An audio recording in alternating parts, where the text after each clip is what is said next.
Esse podcast é apresentado por b9.com.br.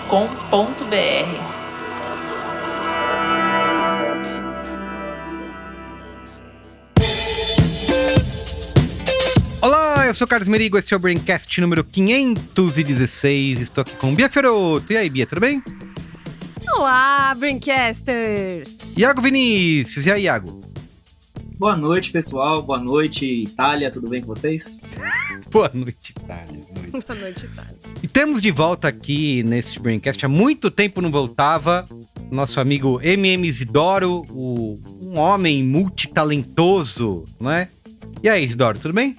Pô, com vocês aqui, tô melhor ainda. Tava com saudades já desse espacinho gostoso aqui da podosfera brasileira. Isso aí. Muito bem, temos uma convidada super especial aqui, que é cineasta, escritora, diretora, produtora, pesquisadora e autora de novelas da TV. Talvez você tenha ouvido falar aí de Vai na Fé. Será que a galera ouviu?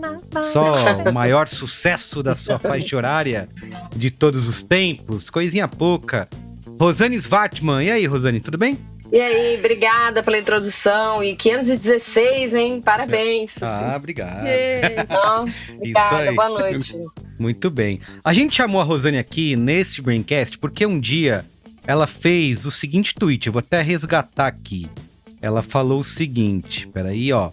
Reflexão, ponto. E aí já começou, né? Reflexão. No TikTok, muitos trechos da novela no perfil da TV Globo tem mais de 1 milhão de visualizações. Theo vendo Kate e Rafa chegou a 9 milhões.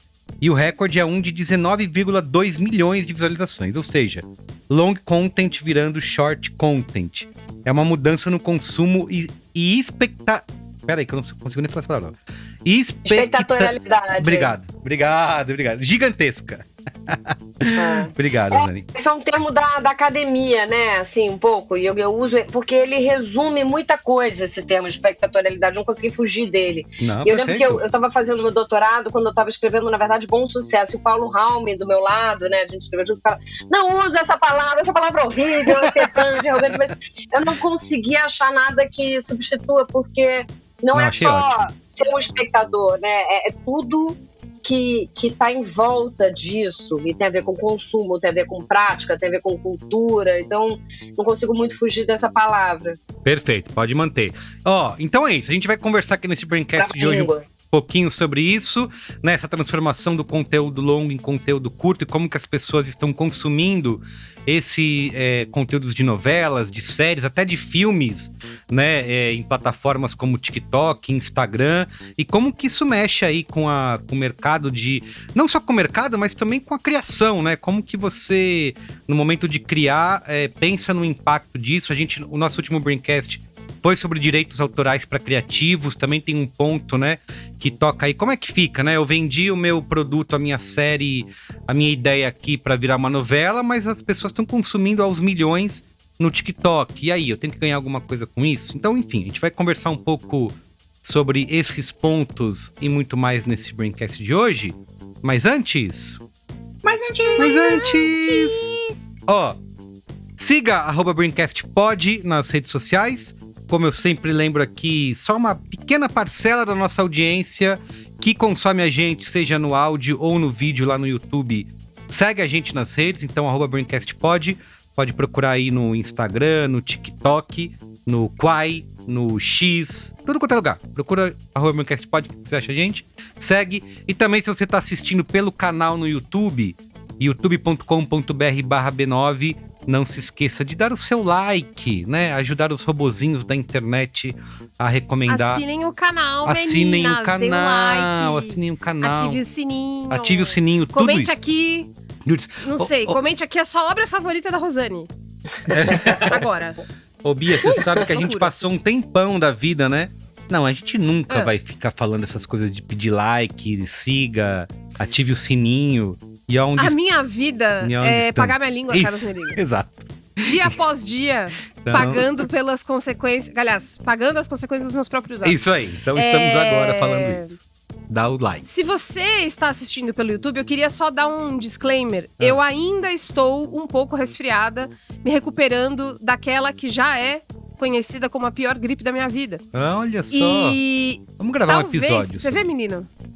Vamos fazer um episódio. Vamos. Então, talvez, se você ver a minha imagem sumir aqui no YouTube, é porque eu desliguei a câmera, porque a gente é íntimo, mas vocês não precisam me ver limpando meleca, tá? Então, ai, meu Deus do céu, deu bug o vídeo. Não foi. Sou eu preservando o resto da minha privacidade. Muito bem. Eu gostei da consciência. Eu queria dizer também que eu já venci o meu corte de cabelo e eu estou de chapéu dentro de casa, porque eu quero entregar uma boa imagem pra vocês. Então, claro, valorizem o YouTube. Que eu estou todo aqui. mundo consciente. O sinal que você tá no controle da sua vida. E que eu tenho que cortar o cabelo que você também.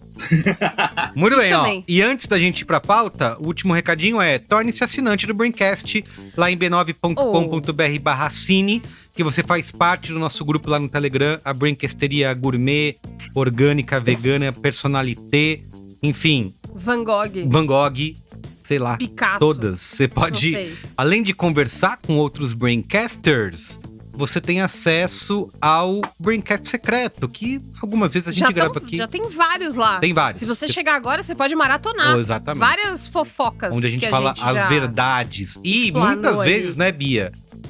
A Braincasteria contribui com as pautas, né? A gente pergunta lá, galera, Direto. estamos fazendo uma pauta sobre tal coisa, o que vocês acham? O pessoal manda lá as opiniões, as opções, e a gente traz aqui pro programa. Ou seja, E você quem paga tá na Braincasteria... e trabalha. Isso. Quem tá na Braincasteria também ganha o cupom de desconto pra comprar o bonezinho O boné, do Braincast. putz, Bia, perfeito, você lembrou do boné Meu, do B9, do Braincast. O cara é alérgico a dinheiro, não sei se vocês sabiam disso.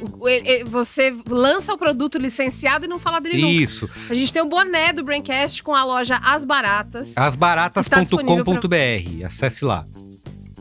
Na Exato. home já não tá lá em tem só destaque. boné do Braincast, Isso. tem boné do Load, tem boné do pessoal do Jogabilidade, Tem. tem um monte de gente legal ali criando merch. E sabe que é como uma coisa diziam os legal, jovens, né? Bia, que a galera não se deu conta? Que se você comprar na loja asbaratas.com.br 2 produtos, você tem frete grátis. Não precisa ser 2 bonés do Braincast, tá? Você comprou um boné do Braincast, mais uma camiseta. Não, mas compra 2 do mais um Braincast, boné do... bobo. Pode comprar Tá fazendo também. nada, Se compra quiser, 2 aí. pode comprar. E aí você tem frete grátis. E se for assinante Tem ainda tem cupom de desconto. desconto. Então, Tem assim, desconto. é só alegria, entendeu? Só. Então, b9.com.br/cine. E é isso. Boa. Perfeito. Vamos pra pauta? Muito bem, ó, queria começar essa conversa, acho que os nossos ouvintes, né, já estão, as nossas ouvintes já sabem, né, de como os vídeos, a ascensão dos vídeos curtos nos últimos anos, todo o papo de como isso ativa um loop de dopamina no nosso cérebro, que dá uma sensação de bem-estar e como isso está deixando a gente viciado nos vídeos curtos, né? A publicidade já abraçou isso, né? A comunicação já abraçou isso de vez. Tem que fazer vídeo curto. Os podcasts também, né? Os podcasts também, como o Braincast. Mas essa conversa de hoje, ela quer tratar especificamente, né, com os nossos convidados aqui, MM Isidoro e a Rosane, sobre o impacto disso na ficção, né, no storytelling. Eu queria começar por um ponto que, antes do que até a Rosane trouxe no tweet dela, é de como que isso impacta, né, na opinião de vocês, a disposição das pessoas em consumir conteúdos longos, né? Porque eu sinto que tô tirando informações do nada aqui, tá? Não trouxe nenhum dado, mas que as pessoas estão cada vez com menos paciência de consumir, por exemplo, um filme ou uma série que tem que toma o seu próprio tempo para contar uma história, né? Então as pessoas assistem um filme, começa com uma cena de 1 minuto num deserto, a pessoa já tá olhando no relógio impaciente porque não tá indo para lugar nenhum, né? Então eu queria saber de vocês acham que isso realmente...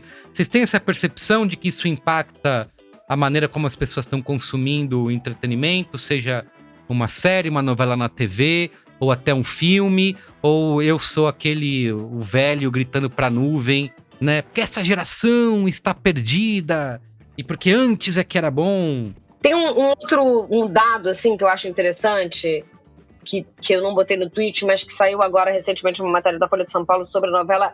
A hashtag Vai na Fé no TikTok teve 3,3 bilhões de visualizações. Caramba. Então, Bi. Então a gente já começa a pensar que tem gente que talvez. A gente é muita gente. Eu começo a pensar que provavelmente tem pessoas que assistem a novela pelo TikTok. Concorda? Sim. Ao mesmo tempo, existem as novelas do Quai também, né? Que já estão sendo produzidas com conteúdos pequenos. A gente vê no TikTok resumo de filme, né? Filmes de 3 em 3, 5 em 5 minutos. Então, é um conteúdo, aquilo do Twitch, né? Que gerou um pouco a ideia de te chamar para conversa. É o conteúdo longo virando conteúdo curto. Aí, que conteúdo curto é esse? É um conteúdo de storytelling, no caso sim, mas também tem conteúdos que são interativos, né? Saiu recentemente uma mensagem, no meio mensagem, uma matéria se perguntando, por exemplo, conteúdo infantil. Né? O conteúdo infantil hoje, que é muito interativo nas plataformas digitais, será que as crianças vão querer ouvir uma boa história, né? Aí minha resposta para a sua pergunta, tudo isso intro para a resposta para a sua pergunta. Eu acho que sim, eu acho que ainda vão. Eu acho que essa coisa atávica, né? Todo roteirista, quando eu dou aula, em algum momento da minha vida, eu usei, e aí, em volta da fogueira, lá, né? A revolução cognitiva, as histórias, de onde elas vieram e tudo. Então, eu acho que isso vai permanecer. E eu citei esse exemplo do long content virando short content ainda também para responder essa pergunta, porque, na verdade, ainda são as histórias, né? E eu lembro que eu fiz um filme chamado Desenrola, que começou com uma websérie dentro da plataforma Oi Futuro, e era uma websérie, enfim... E naquela época a gente chamava de snack content. É mesmo. Olha só. Que esse era o futuro, snack content. Então e aí eu criei um canal chamado Humanoides, que tinha também vídeos de 3 minutos ainda, também dentro da Oi TV Móvel, que ninguém, não sei se... Mas enfim, então essas experimentações, será que já era um começo de uma onda? Ou será que é uma coisa que vem e vai, sabe? E as histórias permanecem. Então eu sou aquela que acha que as histórias permanecem, sabe? E que elas podem se tornar mais interativas, né? Lembro que nessa época também pro Desenrola a gente fez um ARG, que é um jogo de realidade alternada com vídeos... Nossa, ARG! Lembra, então? Lembro. Aí a gente fez naquela época também, né, que misturava acontecimentos que a gente fazia, né, ao vivo com vídeos, e era tudo um grande enigma, né, o jogo de realidade alternada. Então, eu acho que isso foram experimentações para essa ideia de interatividade. Mas eu acho que as histórias, né, parar, ouvir, sentar e assistir uma história, isso para mim vai permanecer, seja no conteúdo curto, seja no conteúdo longo. Mas, Rosane, você não acha que, assim, eu entendo que as pessoas, né, estejam consumindo, você tem essa... eu vou consumindo o que eu gosto em diferentes telas, em diferentes formatos, e legal. Mas quando você ouve histórias que eu já ouvi isso acontecer... eu vi o filme inteiro só em formato curto no TikTok. Eu só consumia a novela Vai na Fé em formato curto no TikTok. Isso, ouvi isso já. Então, faz sentido isso, assim? Dá vontade de pegar essas pessoas e falar, não, você tá doido, tem um... Não, eu falo assim, sou espontâneo, né? Eu ouvi isso dentro de uma sala, eu adoro, sempre que me chamam, não só participo de podcast, obrigada, Isidoro, que fez a ponte e tudo... Mas eu também gosto de dar aula, sabe? Visitar a faculdade, universidade, projeto, o que for. E eu ouvi isso numa sala de aula, né? Eu assisto a novela, eu amo, pelo TikTok. Então, o que acontece, né? Geralmente, isso que é espontâneo é bacana de observar, estudar e ver o que a gente pode trazer, né? Dados, sim, pode ser. Promoção para a novela? Sim, talvez algumas pessoas, dependendo como a gente... coloco esse conteúdo uma vez que, enfim, até no perfil oficial da Globo, será que a gente pode experimentar, fazer algumas coisas diferentes e ver como, se isso é uma forma de atrair para a nave-mãe, digamos, usando essa terminologia das narrativas transmídias. Mas será que é só isso? Será que a gente já não pode pensar conteúdo para o TikTok como um spin-off? Será que... Para mim é aprendizado, sabe? O que acontece de forma espontânea, que é isso, eu não esperava 3,3 bilhões de visualizações da hashtag. Então, será que então isso não é um aprendizado para a gente tentar uma experimentação, alguma coisa? Eu acho que tem aí, quando eu vejo isso, eu não vejo uma mudança de paradigma, eu vejo um manancial a ser estudado, explorado, pensado, uma nova plataforma, talvez, para pensar o conteúdo, sabe? Eu acho que já tem gente fazendo isso. Por isso que eu citei as novelas do Quai, né? E para mim eu vejo assim, eu vejo como oportunidade. Legal.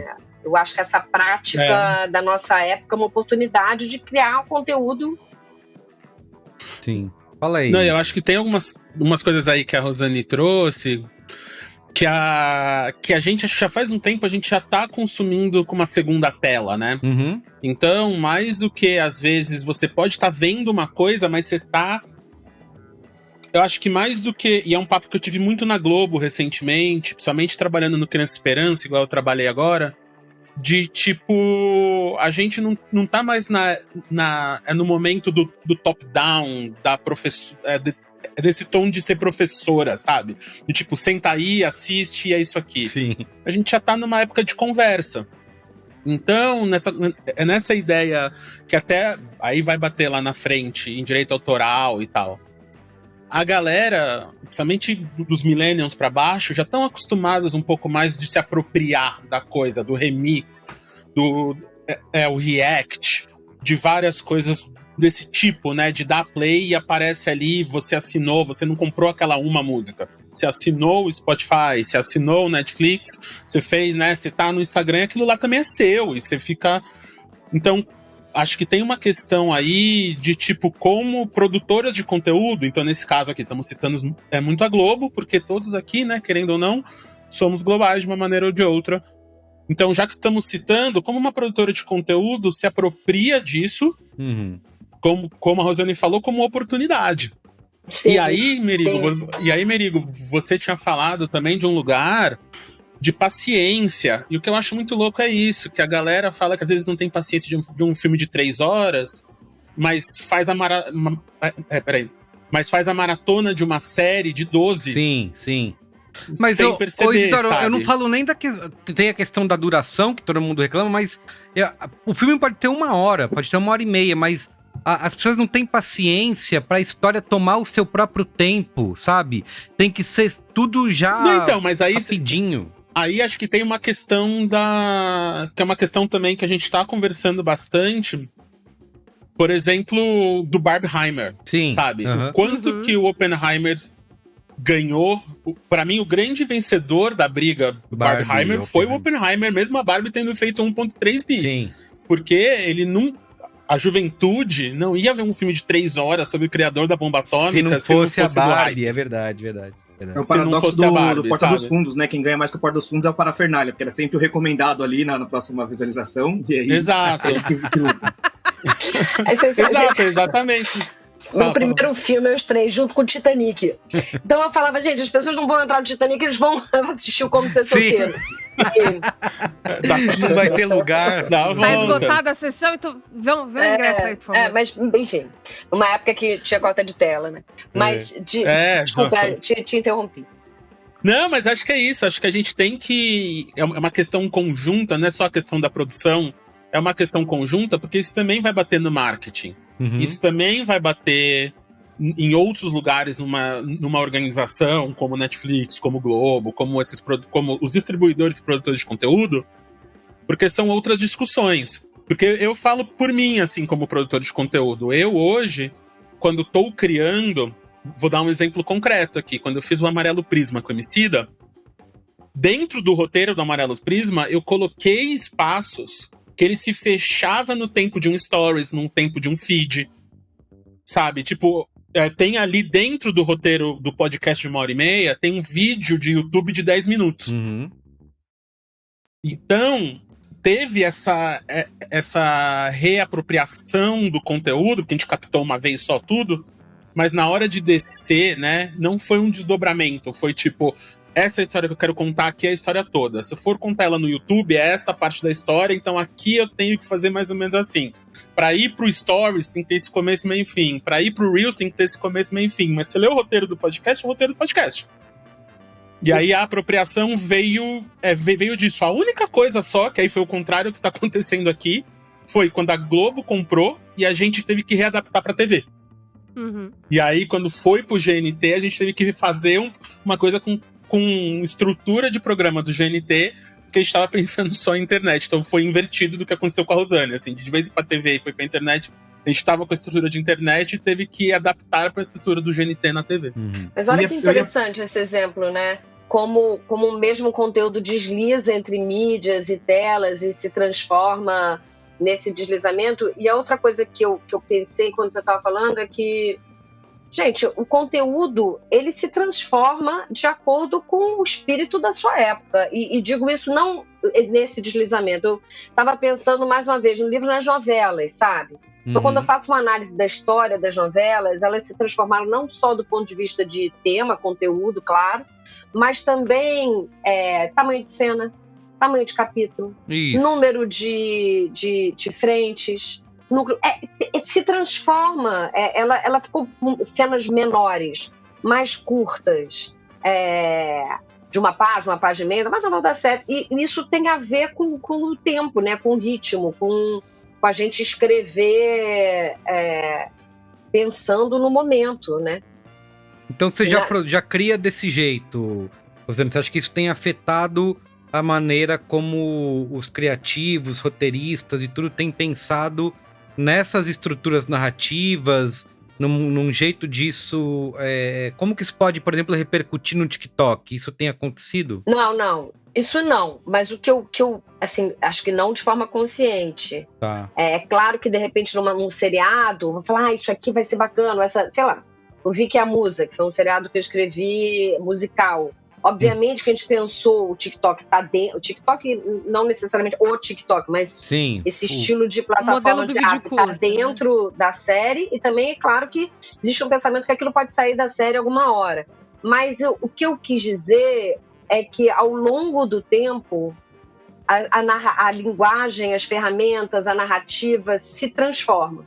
E uma dessas transformações é que as cenas ficaram mais curtas. Não necessariamente para o TikTok, não necessariamente para a rede social, mas pelo motivo que você estava falando antes. Será que as pessoas estão mais impacientes?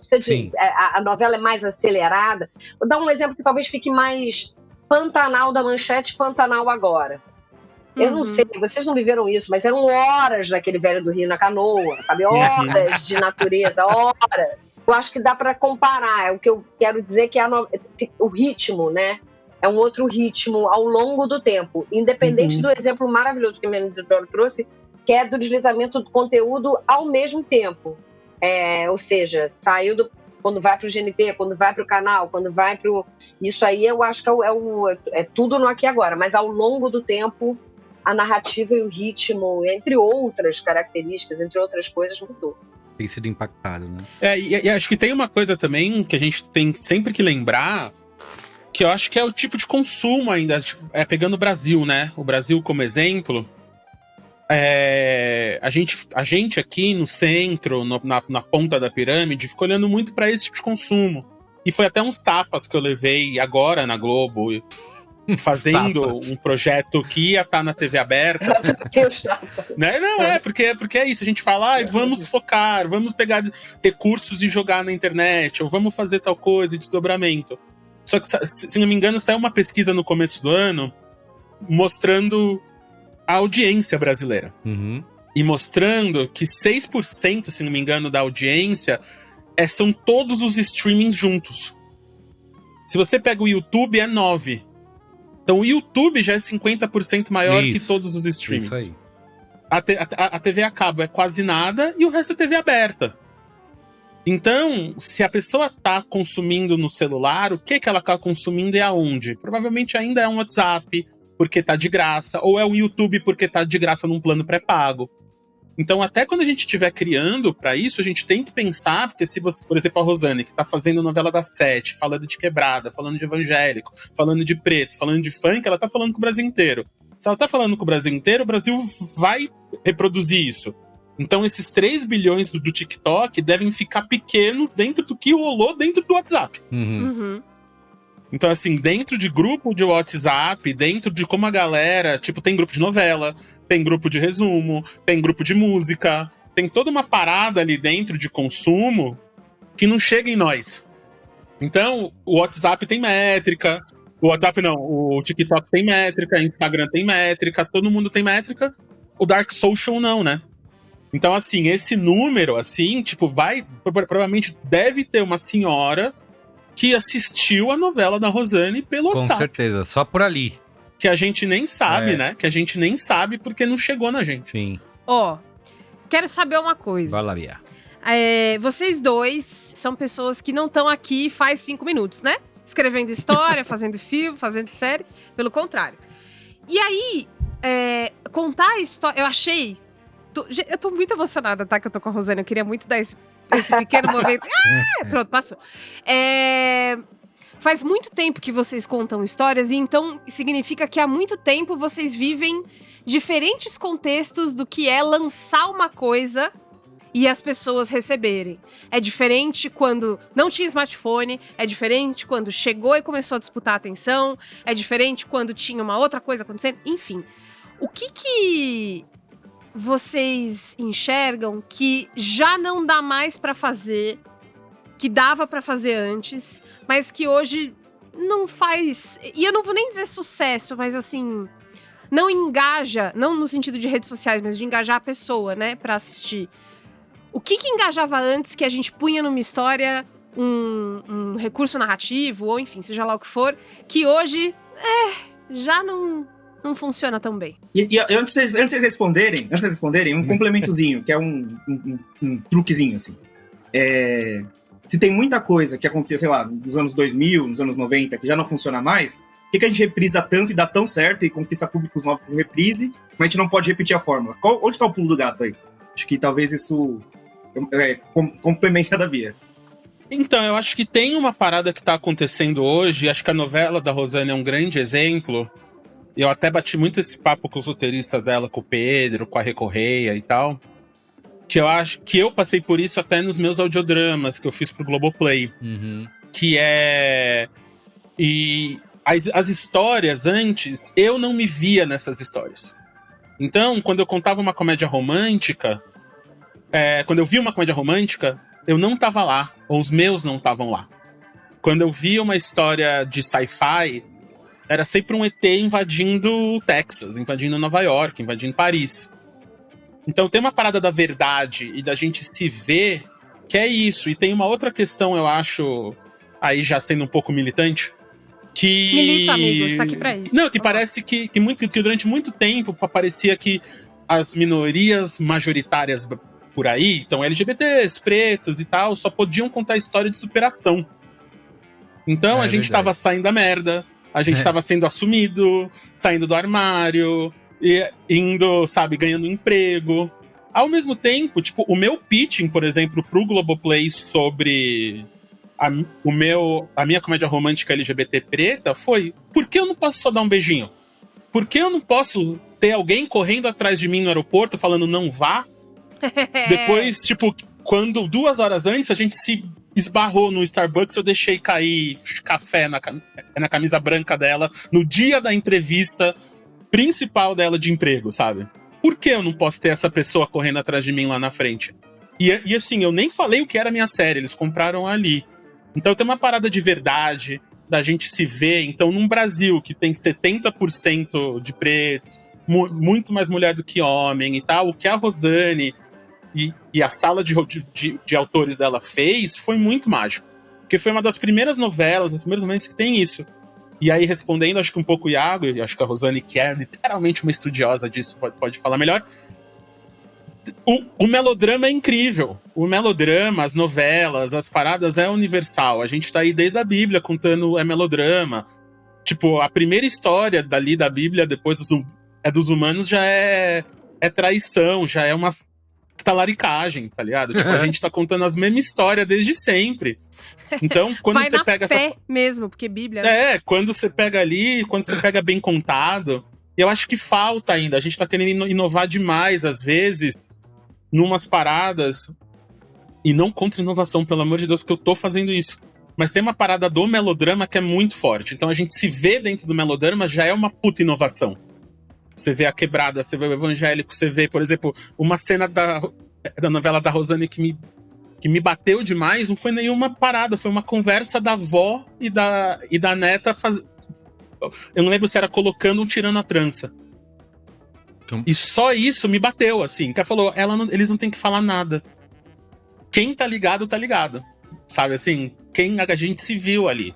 E era uma história ali, de tipo, vou ficar com ele, eu vou fazer, sabe, era uma história de novela. Mas só montar nesse lugar, ou, tipo assim, 20 anos atrás eu não conseguiria fazer. Mas hoje eu consigo e a gente precisa chegar nesse lugar. Uhum.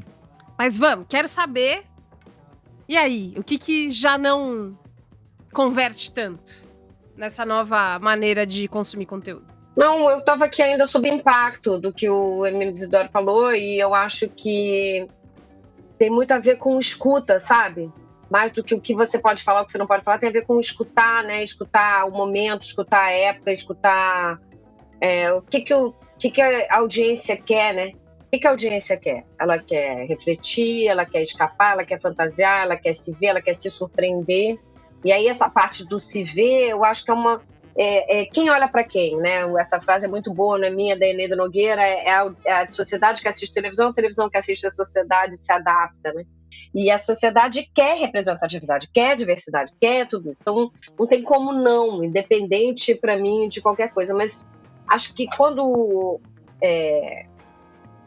eu falo de escuta, e foi muito bom que você citou a sala de roteiro, é porque para contar qualquer história é importante ter pessoas à sua volta talentosas, criativas, mas também que vão trazer novos olhares, novos pontos de vista, a partir de uma outra experiência de vida, de uma outra trajetória. E é importante você se cercar e dar as mãos e ouvir, não só ser permeável para contar uma história ouvindo essa sala de roteiro, sabe? E trazer a diversidade, a representatividade dentro do que você... quando eu falo dentro do possível, é só porque eu lembro sempre daquele conto do Borges, né? Que um rei pede um mapa do reino dele, o mapa nunca é maravilhoso porque não tem todas as árvores, não tem todos os carros, não tem todas as pessoas, não tem todas as casas, então o mapa é do tamanho do reino, né? Então, nunca mais, eu acho que a gente pode construir pontes de empatia trazendo para perto pessoas que vão trazer isso, como eu já falei, outros pontos de vista. Então, por exemplo, essa cena que você citou, provavelmente foi uma cena da Renata Sofia, sabe? Uma das roteiristas, porque ela escrevia muito, ou poderia ser do Fabrício Santiago, também escrevia muito, Dona Marlene e tal. Então, Renata Sofia, Fabrício Santiago, Pedro Alvarenga, Renata Correia, Mário Viana, a pesquisa da Paula Teixeira, nossos consultores. A história principal lá da sinopse, essa não mudou, as grandes viradas, mas como a gente contou essa história, eu preciso dizer, a gente se chamava de banda, porque é um processo coletivo, sabe, de contar a história. E como é que você acha que história contar, né? Como é que você acha o que você deve falar, o que você não deve falar, né? Como? O que não deve falar, eu simplesmente assim, para mim a régua a gente está na sala de roteiro, alguém fala, isso aqui não me deixa confortável, ok, tira, vamos lá. Como é que a gente faz? Tá incômodo? Vamos tirar. Vamos ouvir. Isso tem a ver com escuta. E é assim, eu adoro pesquisa. Adoro, o censo agora, para mim, está sendo... Imagina, depois de 15 anos, a gente poder ter um retrato do país. E pesquisas em geral. Mas mais importante que isso são as pessoas por trás das pesquisas. Então, conversar, buscar, procurar... sei lá, um pilar vai ser, a gente vai falar de justiça, então vamos conversar com advogados, vamos conversar com juiz, a gente vai falar de universidade, bolsa, cota, vamos conversar com estudante. Então, conversas, escuta quem é que está por trás de qualquer pesquisa. Mas o que eu acho que um criador tem que ter é a sensibilidade de tentar descobrir o que ainda está latente, o que vai ser, o que as pessoas vão querer conversar ou falar, ou qual vai ser o debate. Não agora, mas daqui a pouco. O que essas pesquisas, o que tudo isso... para onde a sua curiosidade está levando? Isso não é das novelas, o Zizek falava, né? O expressionismo alemão antecipou de alguma forma a Segunda Guerra Mundial, né? Então, faz parte do que a gente faz ter essa intuição. Ou se fosse em inglês, esse feeling, sabe? E por isso que sempre que tem essas discussões sobre inteligência artificial, eu falo, mas eles têm feeling, eles têm intuição, eles vão entender qual o espírito, é isso mesmo? Não, vai ter um algoritmo. Além de copiar, né? Além de copiar o que já foi feito, vai ter feeling pra fazer o que ainda não foi feito, né? Poder ter essa então por isso leitura. que ainda mais quando em reunião onde vem as fórmulas, mas cadê o bit da página 8? Fala, gente, mas isso um computador pode fazer, né? Isso um algoritmo pode fazer. O que a gente tem que, a gente escreve, a gente cria, a gente pensa com a nossa curiosidade, com a nossa intuição. E assim o espírito da época. Aí tentando responder o Iago, eu diria que eu acho que tem uma nostalgia para reprise de clássicos que trazem uma lente para a gente da época e a gente perdoa certas coisas que a gente não perdoaria se fosse alguma coisa atual, sabe? Aí não sei se vocês concordam comigo, mas se fosse um conteúdo atual... Animal essa visão, total. A gente falaria, isso é um absurdo, não, né? Mas A nostalgia se a gente não libera. olha... mas se a gente não olha com a lente daquela época, e aí a nostalgia vai fazer com que a gente utilize essa lente de uma forma talvez mais carinhosa, né? A gente não aceitaria algumas coisas que passaram em reprise, não. Né? E ao mesmo tempo continua latente, né? Ajuda a gente a refletir. A gente olha para aquilo de volta, a gente não deixa aquilo passar da mente. A gente falou um pouco disso no programa que a gente fez sobre o filme da Barbie, que é, cara, beleza, voltei para aquele universo e era tão gostosinho e tal, mas isso aqui eu já não quero mais. Amigo. Isso aqui tem que ser diferente e tal. Então acho que isso é A bem minha massa, pira assim. de assistir o Beijo do Vampiro, eu entrei nessa, né? O Beijo do Vampiro entrou no Globoplay. Eu entrei nessa. Eu era... lá vem... O Merigo não me aguenta mais ouvir falar disso. Eu era pré-adolescente, criança pré-adolescente quando estreou. Eu falei, ai, que saudade, eu vou assistir, vai ser o máximo. E aí a gente vai assistindo. Niki chegou numa hora que eles fazem uma piada que é tipo, Deus me livre de ser vampiro florzinha, e aí desmunheca a mão assim. Meu Deus. E aí parece que você tomou um tiro no sofá, né? Meu Deus, como assim?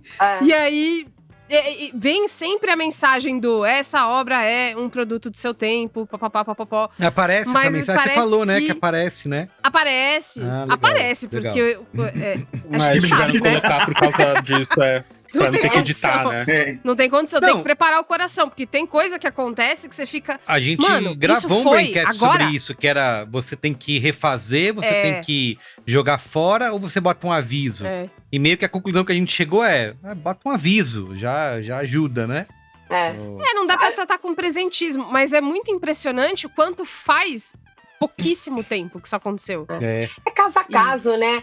A novela falava um pouco disso, né? E a Sharon fez essa cena com o brilhante. Aliás, os atores inspiram muito, né? E a direção, assim, foi uma parceria incrível, não só com o Paulinho, mas a equipe dele, os diretores, né? O Augusto, o Matheus, a Jo Almeida, o Cris, e muito além do Paulo Silvestrini. E desses atores incríveis, mas só eu elogiei, mas agora deixa eu voltar ao que eu ia dizer antes, que era a novela discutia justamente como, por exemplo, importunação sexual, assédio, sabe? A minha filha, eu ia numa festa e alguém passar a mão na bunda, era absolutamente desagradável, horrível, mas não era necessariamente um crime, sabe? Não era algo... era algo, digamos, puxar alguém pelo braço e dar um beijo. Talvez as novelas mais antigas você vê muito isso, a puxada de braço.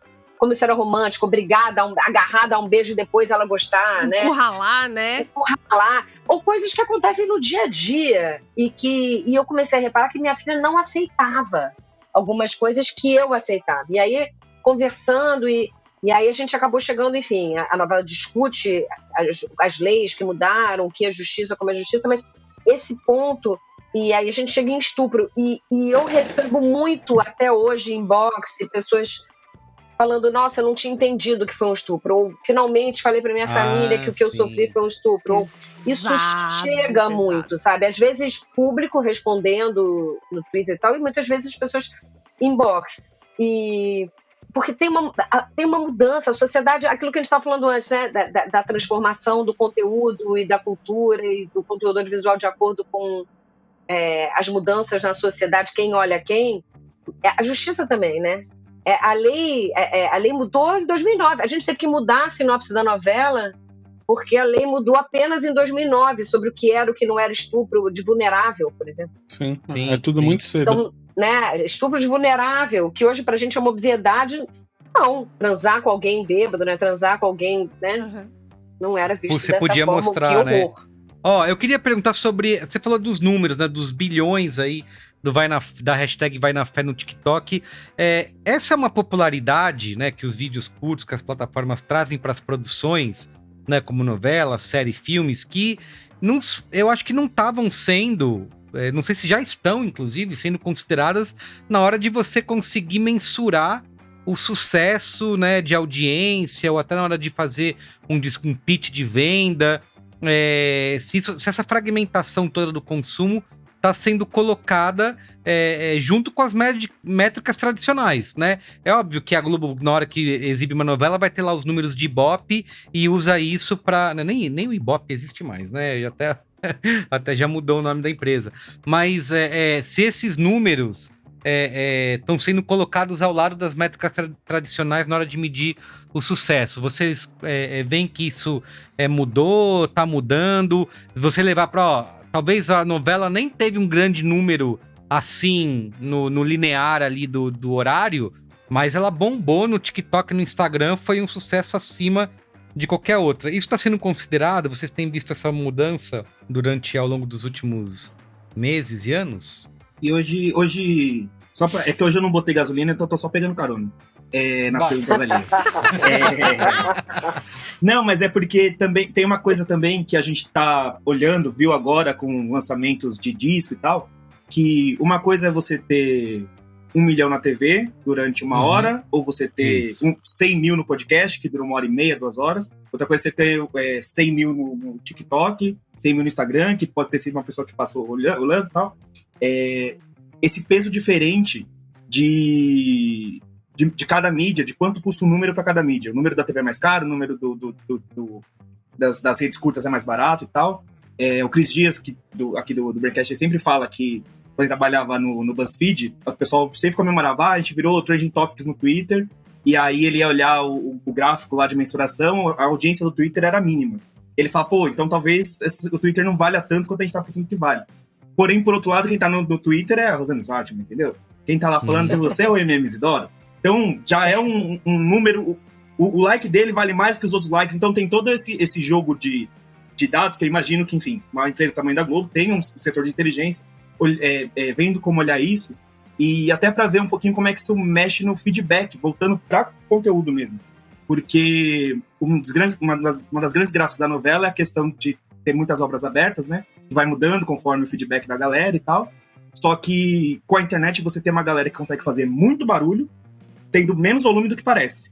E aí como é que você sabe quem você tem que priorizar, quem você tem que ouvir? A gente tem visto agora na novela das 9, tem ventilado, né? Que teve uma mudança de trama bem radical, assim. Se você for ficar olhando feedback, você fica louco, tá vindo de todo quanto é canto.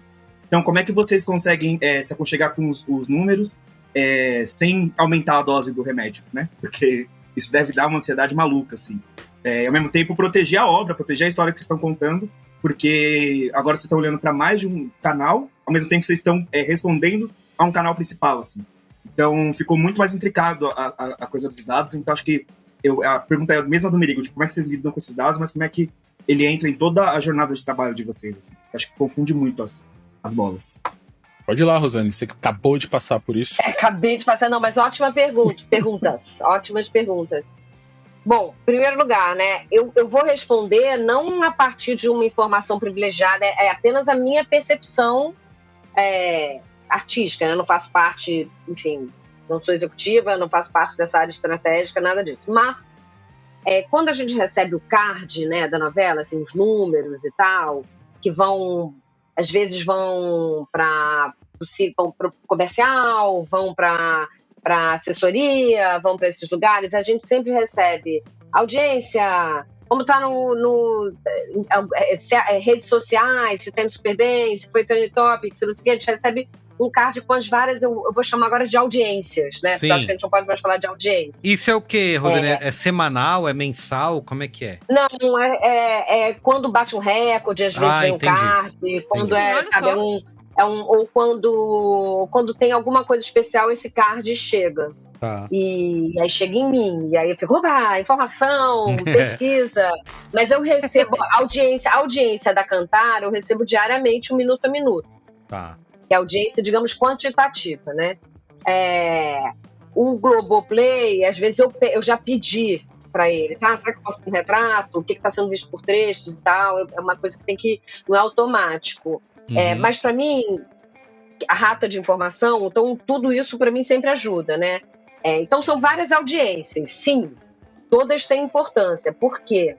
Porque o modelo de negócio da televisão é aberta, é baseada na publicidade, então tudo isso cria buzz, é bom, olha, foi hashtag, tá indo super bem nas redes sociais, na mídia interativa, mas o que realmente importa dentro desse modelo de negócio é a audiência da televisão aberta nas 15 principais praças que formam o painel nacional de televisão.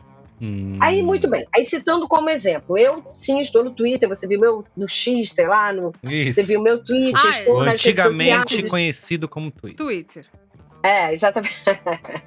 Exatamente. E, por quê? Porque às vezes tem um insight super bacana, tem um contato, como está acontecendo aqui hoje, é interessante, tem uma interação importante, tem uma ideia que chega, mas a audiência do Twitter, por exemplo, é absolutamente diferente da audiência da TV aberta. Faixa etária, Twitter é 18 a 29, se não me engano. TV aberta numa novela é 35+. Provavelmente, as pessoas que interagem... Uma hashtag sobe com 5 mil pessoas. Uma novela é vista diariamente, uma novela como Vai na Fé, 45 milhões de pessoas veem pelo menos 5 minutos da novela. 28 milhões veem 72% do capítulo. É incomparável. Né?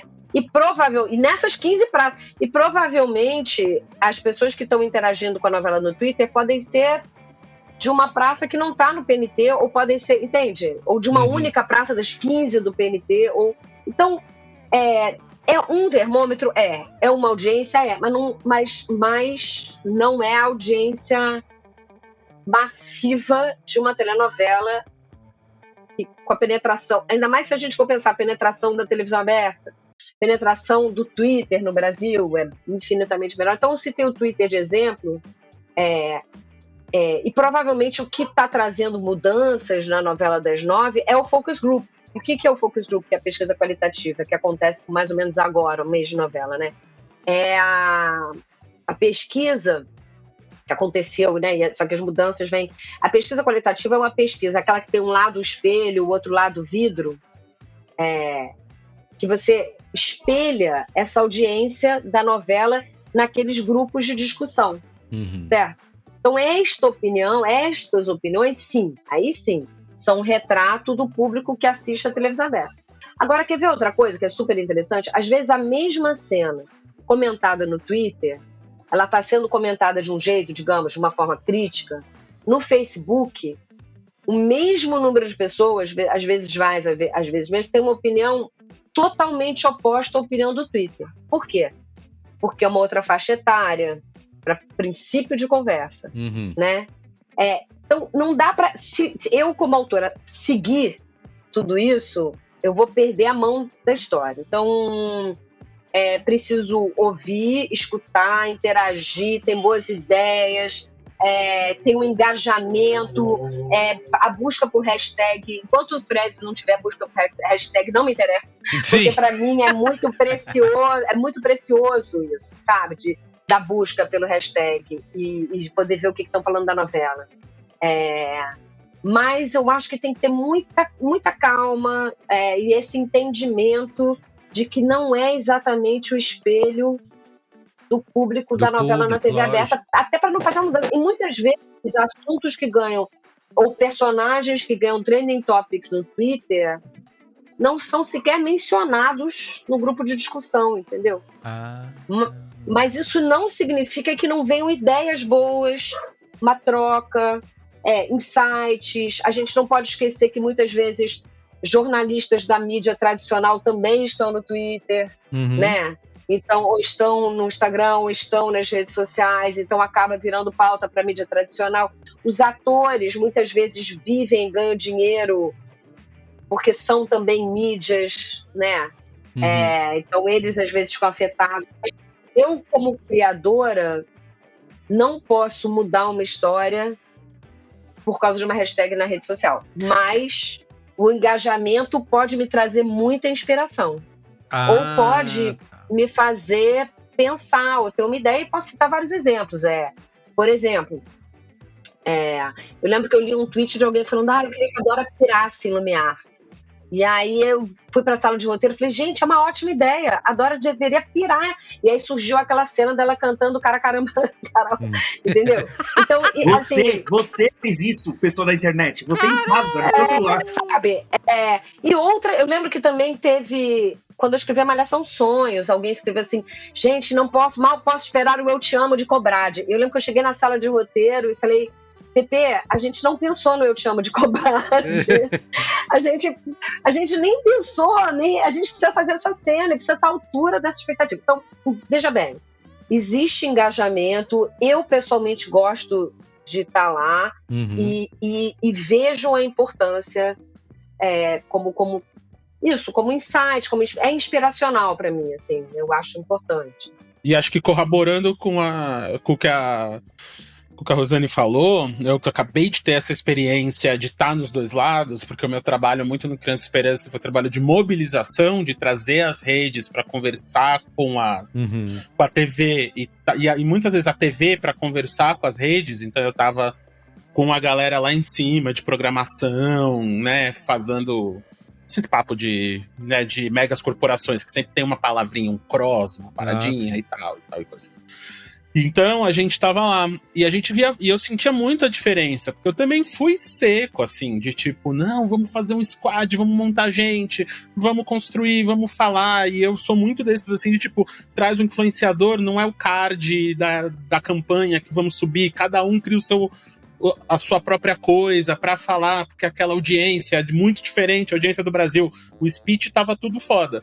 A gente postava, funcionava, só que o CTA, assim, a galera agia mesmo quando a nossa mensagem ia pra TV. Sabe? Quando a nossa mensagem ia pra TV aberta, assim, tipo, aí que a doação vinha. Aí que a parada vinha. Então, tipo, a minha campanha foi estourar quando eu compus uma música pro João Gomes gravar.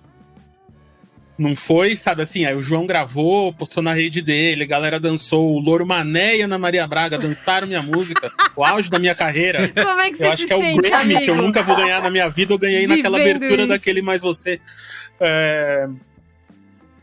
Então, tipo, quando isso aconteceu, foi quando a campanha começou a, sabe, a música estourou, a galera começou a usar, veio a dancinha, começou a fazer. E aí, como a Rosane falou, acho que como autores, né? Como autores, e principalmente eu que tô nesse meio de caminho, eu sou esse exusão da comunicação, assim, tô sempre entre dois mundos. A gente vê como a diferença hoje do que a rede social virou uma rede algorítmica, não uma rede social, né? Então, principalmente o TikTok, assim. Ele quer que você fique lá. Isso. Ele quer que você vá rolando. O Twitter mesmo é um echo chamber ali, né? Uma câmera de eco, que a gente tá gritando alto, mas é muita pouca pessoa que a gente tá falando ali, que instalou, de novo, que tem o dado, que tem o trampo, que até sabe ler e escrever, às vezes, né? Pra tá ali falando com a gente. Então, quando você tá falando coisa muito grande... quando você tá falando coisa muito grande, assim, como uma novela da Sete, como no meu caso, um programa especial de prime time, você tá falando de uma parada ali que ainda vai ser o AA, o B1, sabe? Tipo, de classe social. Porque a galera, infelizmente, que sabe ler e escrever, que tem um celular, que tem Wi-Fi em casa, que tem banda pra comentar. Não é o CDE, não é o grosso do Brasil. Então, concordando com a Rosane, é isso. Se a gente se deixar levar pelo barulho, A gente não faz nada. E eu vejo isso, que aí é um outro episódio, que é a cultura de cancelamento. Eu vejo isso por amigos meus muito famosos que foram cancelados recentemente. E você via no Twitter o barulho que era, e aí eu saía pra jantar com eles. A mesma galera, sabe? Não a mesma galera, mas o mesmo recorte social que ele tava sendo julgado, tava indo lá tirar foto. E a gente, mas peraí, você não tava sendo cancelado por essa galera? Não, sabe? Então, assim, eu mesmo fiquei, tipo, esses últimos meses, anos, assim, pós-pandêmicos, tem sido uma aula, assim, de sair, ouvir, principalmente se você quer fazer coisa pop. Então, e também como usar, como a Rosane tava falando, assim. Eu fiz lá, ajudei a fazer a análise final do Criança Esperança e tal. E você vê que os números são muito grandes, são muito importantes, são muito imponentes. Uhum. E isso vai ajudar lá na frente no programa do ano que vem. Olha o que a gente fez esse ano. No ano que vem, então, marca, ajuda, o patrocínio, entrar em mais programa, ter mais cross, ter uma porrada de coisa. E aí, como que a gente usa isso também? Já começa a se planejar. Então, por exemplo, hoje eu falo muito com a galera de letras, da literatura. O poder do BookTok.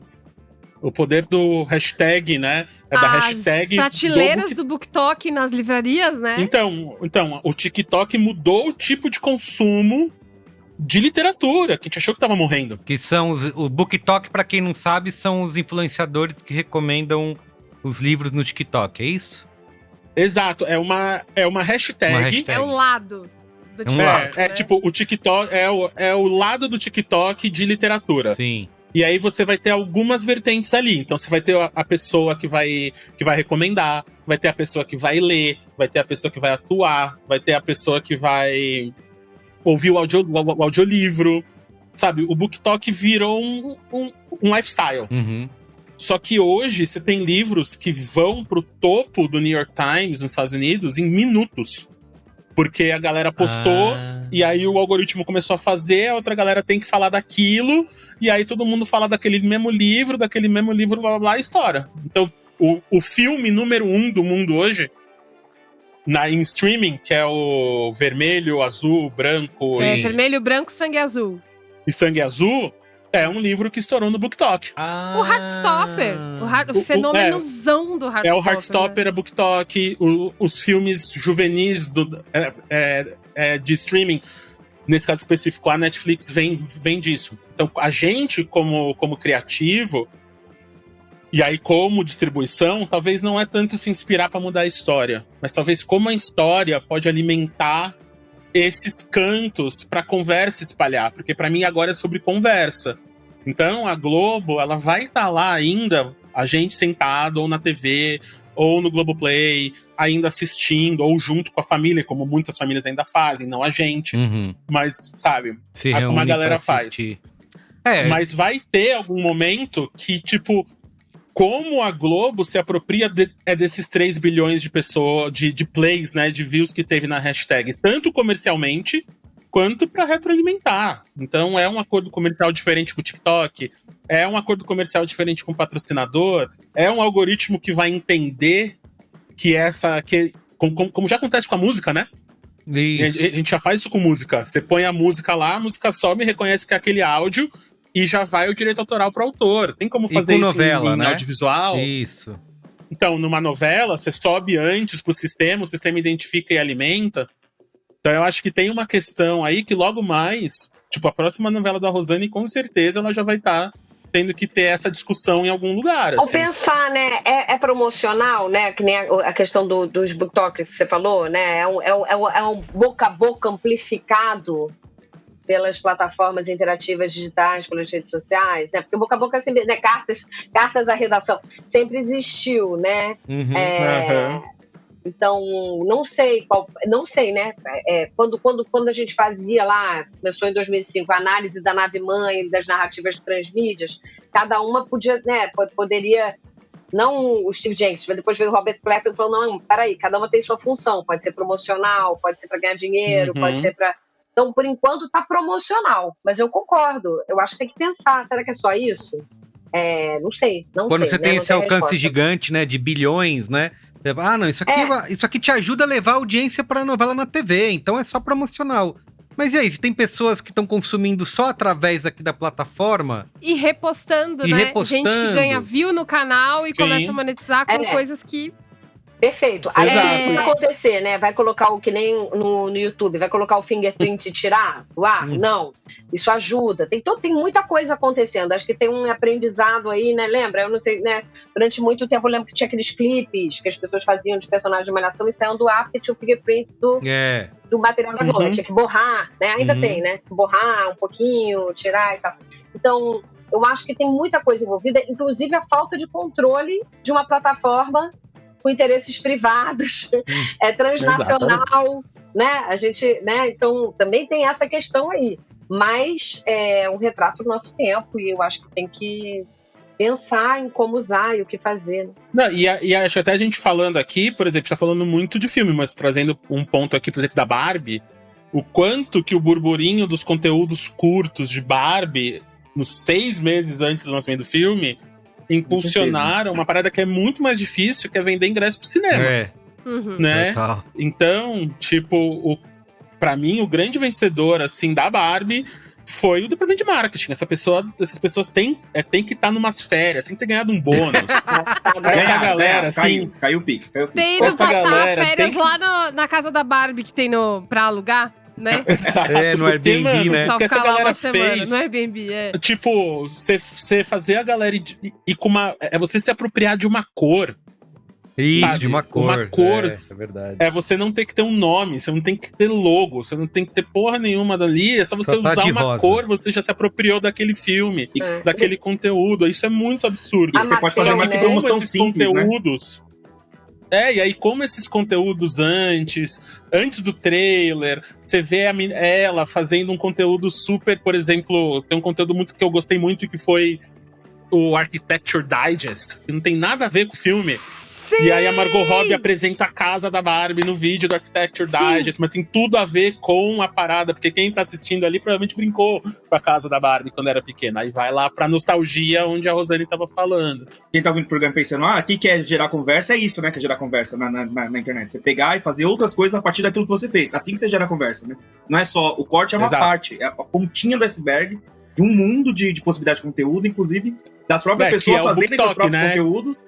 E aí as coisas vão se ampliando, assim. Acho que é muito Exato, esse caminho que é o também. BookTok. O BookTok, pra mim, a sacada do BookTok não é que é isso, compra esse livro porque é legal. Esse livro me fez sentir, esse Sim. livro é especial. Vamos ler juntos, vamos criar uma comunidade. Aí você tá criando uma comunidade a partir de um negócio que nem é seu. É o livro da outra pessoa, mas aquela outra pessoa, para você ler com a sua galera, a galera vai ter que comprar o livro. Vai ter que ter aquele livro. E aí você ajuda um outro rolê. Então que nem vira escola. promocional ou gerar conversa e fica essa loucurinha, assim. Sim. Então, mas é isso que eu tava falando, né? De ver uma oportunidade numa prática da época, né? A Mattel, alguns anos atrás, eu tô tentando lembrar se foi 2017, 2016, foi considerada a empresa do ano pelo MIP-TV, né? E aí, quando subiu a CEO, ela falou, então, a gente começou a fazer filme para vender brinquedo. Porque cada vez mais a gente vendia menos brinquedo. Acaba As caindo. crianças brincam menos com o brinquedo. E aí a gente descobriu que se a gente fizesse a série do Monster High, se a gente fizesse o filme da Barbie, a gente ia vender os brinquedos. Então, veja bem, olha só onde começou, né? Sim, o marketing espontâneo maravilhoso, mas na verdade começou com uma estratégia lá atrás. É a estratégia da Disney, né? Você perde dinheiro. Content para vender brinquedo. Então, por exemplo, É. se você pega o modelo de negócio de um filme do Star Wars, assim, você vai ver que eles venderam muito mais licenciamento de milhares do que aquela bilheteria como dentro desse ecossistema não teve o mesmo peso ou importância de que todos os brinquedos e camisetas, sei lá, toalhas e pano de chão do Star Wars, sei lá. Isso, Sim. tinha de Não, tudo. eu tava lendo hoje mais cedo, o filme do Flash. O filme do Flash foi um fracasso de bilheteria, só que ele tá sendo considerado um sucesso comercial. Por quê? Porque ele vendeu muito boneco Eita. do Batman do Michael Keaton, dos outros, sabe assim, ele trouxe uma galera que assistiu por causa da nostalgia, porque aparece vários outros personagens, compraram muito, consumiram muito produtos por causa do filme. Então vamos fazer outro. Então o filme Qual em é o si não problema? fez dinheiro, Vamos fazer o Flash 2. só que as outras paradas... tanto que falam, né, que a Disney não é uma empresa de conteúdo, é uma empresa de direito. Sim. Porque eles têm muito mais advogados do que produtor. Cara, Porque eles têm que ficar Vender fechando contrato o licenciamento. tempo inteiro de licenciamento e processar gente por que tá usando ilegal. sim. Mesmo assim, Ô, o Mickey gente. ainda vai sair em domínio público. Vocês deram várias pistas ao longo do programa, mas tem uma coisa que eu quero muito saber a opinião de vocês dois, que é Eu aprendi com a minha mãe e com a minha avó que ver novela é uma coisa do ritual. Uhum. Você vai passa tal hora, né? Vai acabar, sei lá, qual jornal, e aí a gente vai sentar e vai assistir a novela. E não faça barulho na hora da novela, porque a hora da novela é a hora da novela, e vai brincar com a Barbie mais pra lá. Enfim. E aí eu aprendi esse ritual e eu reproduzo esse ritual. Eu assisto muito mais a novela ligando no horário do que indo ver no Globoplay depois sim, e tal. Sim. O negócio Porque das eu tô 7, da reproduzindo. novela das 7, das 9 ainda funciona, né? Bota no SPTV que daqui a pouco vai Isso, começar, a gente isso, pega o isso. finalzinho já pra não perder o começo. E hoje já não é mais assim, né? Primeiro porque eu acho que eu sou um ponto fora da curva. Eu acompanho um podcast que eu amo muito, que é o Me Conte Uma Fofoca, com o Thiago Teodoro e Duda Delo Russo, né? O Eduardo. E eles fizeram um conteúdo para assinantes que era semanal comentando Vai na Fé. Fica a dica, viu, Rosane? Que Então, era bom demais. Não, chegou na gente, né? A gente, sim. Cara, era perfeito. No nosso grupo de zap da sala de roteiro. Já. Então eu consumia desses dois jeitos. Ou eu via na hora que passava, ou perdi 1 ou 2 episódios e eu via no podcast. Mas eu sei que já não é assim, porque eles mesmos falavam que pegavam no Globoplay pra assistir tudo junto, e aí perde mas tudo bem. Esse único jeito de ver novela vai mudando, vai se fragmentando cada vez mais. Como é que você educa um novo público que vem aí pra consumir novela? Como que você cria o hábito de acompanhar essa história com tamanha fragmentação? Eu acho o seguinte, quando você fala, eu lembro quando eu assistia novela com a minha mãe. Então, muita gente vem pra mim e fala assim, eu assistia novela quando eu era criança, ou, eu assistia com, sei lá, alguém não assistia, mas tudo isso, quando uma fala dessas vem, eu lembro da Imaculata, da USP, né, do Núcleo de Estudos lá da Comunicação, e ela fala, então isso já faz parte da sua cultura. Faz parte da cultura brasileira. A novela, para mim, está associada à cultura brasileira. Não é uma de matriz popular, é uma narrativa latino-americana que faz parte da nossa cultura. Não é um elemento de comunicação, né? Aí eu preciso parar e falar do Martim Barbeiro, que é um autor colombiano, que ele fala uma coisa que eu acho que ele está bem certo no de Mediações. Ele fala, e porque tem essa matriz popular, porque faz parte da nossa cultura, com matriz narrativa latino-americana, muitas vezes é visto como uma coisa menor, mais fácil, né? Uhum. Menos complexa, menos uma narrativa menos nobre em relação a outras. E ele fala, olha que curioso como toda produção artística que tem matriz popular, o samba no momento, o funk, o sertanejo, o gospel, e a novela é visto como algo menor, ou mais fácil. Justamente dizer ele por essa matriz popular. Aí, dito isso, eu acho que faz parte da nossa cultura. E fazendo parte da nossa cultura, a gente tem um Brasil multiplataforma hoje. Gente, não vamos esquecer, o streaming está aqui há mais de 10 anos, o cabo idem mais, entendeu? E mesmo assim, a gente tem audiências massivas diariamente, que, por exemplo, nos Estados Unidos, só em dia de Super Bowl. Uma vez por ano, e olhe lá. Por quê? Mais uma vez, porque faz parte da nossa cultura. Porque via quando era criança, não vê mais, voltou a ver, assistia junto, não conseguiu assistir no ar, pega o ketchup, vê no Globoplay, volta. Então, faz parte, para mim, assim, de que, para continuar a novela fazendo parte da nossa cultura, ela precisa ter temas relevantes. Como a gente já falou aqui, a Mesidoro falou, principalmente representatividade, diversidade, precisa ter histórias do nosso tempo, que falem ao momento histórico-cultural e ao espírito da nossa época. Mas é preciso também que executivos, mundo corporativo, a televisão, e televisão hoje já não é mais um dispositivo na sala, né? É conteúdo, é prática, é cultura, é o pacto com o espectador, a espectatorialidade, tudo isso. É preciso entender essa força como produto cultural e ligado à nossa cultura, que eu acho que já está acontecendo. A gente vê streamings, a televisão, todo mundo querendo produzir novela, melodrama. Para que esse deslizamento do conteúdo para outras plataformas ou a mudança de rotina do brasileiro possa estar abrigada nessas plataformas todas, ou onde quer que você possa ver, quando você possa ver. Eu acho que a rotina nunca vai nos deixar. Eu acho que faz parte de ser humano, ter alguma rotina. E aí, quando eu falo se é a sociedade que assiste a televisão que assiste a sociedade, por que as novelas agora começam meia hora mais tarde? Por que começa a novela das 8 às 9h15 e meia? Porque a televisão se adaptando à rotina do brasileiro. Então, se a sua rotina agora é ver um produto que você gosta, que faz parte da sua cultura a hora que você quiser, vai estar lá no streaming. Se faz parte ter essa expectativa do próximo capítulo, talvez, enfim, ela seja publicada de 5 em 5, de 10 em 10, né? Eu acho que a gente está vendo hoje várias experimentações nesse sentido, de preservar essa relação com a rotina do espectador que já gosta de novela, porque ela faz parte da nossa cultura. E acho que tem uma coisa, Rosane, que você falou que eu acho bom, que é isso, assim, tipo, tem um termo que o Arnaldo Branco falou no Twitter esses dias, ou no eu nunca, é tipo Facebook, eu nunca vou chamar de meta, nunca, sempre vai ser verdade, eu falei Facebook é meta, o Twitter vai ser o X vai ser o Twitter. Mas ele falou que ele tava falando do MC Cabelinho, a pessoa que não conhece o MC Cabelinho, as coisas que aconteceram essa semana, e ele comparou com a comparação dos músicos populares. Tipo, o Amado Batista tava vendendo 1 milhão de discos na época, nos anos 70, 80.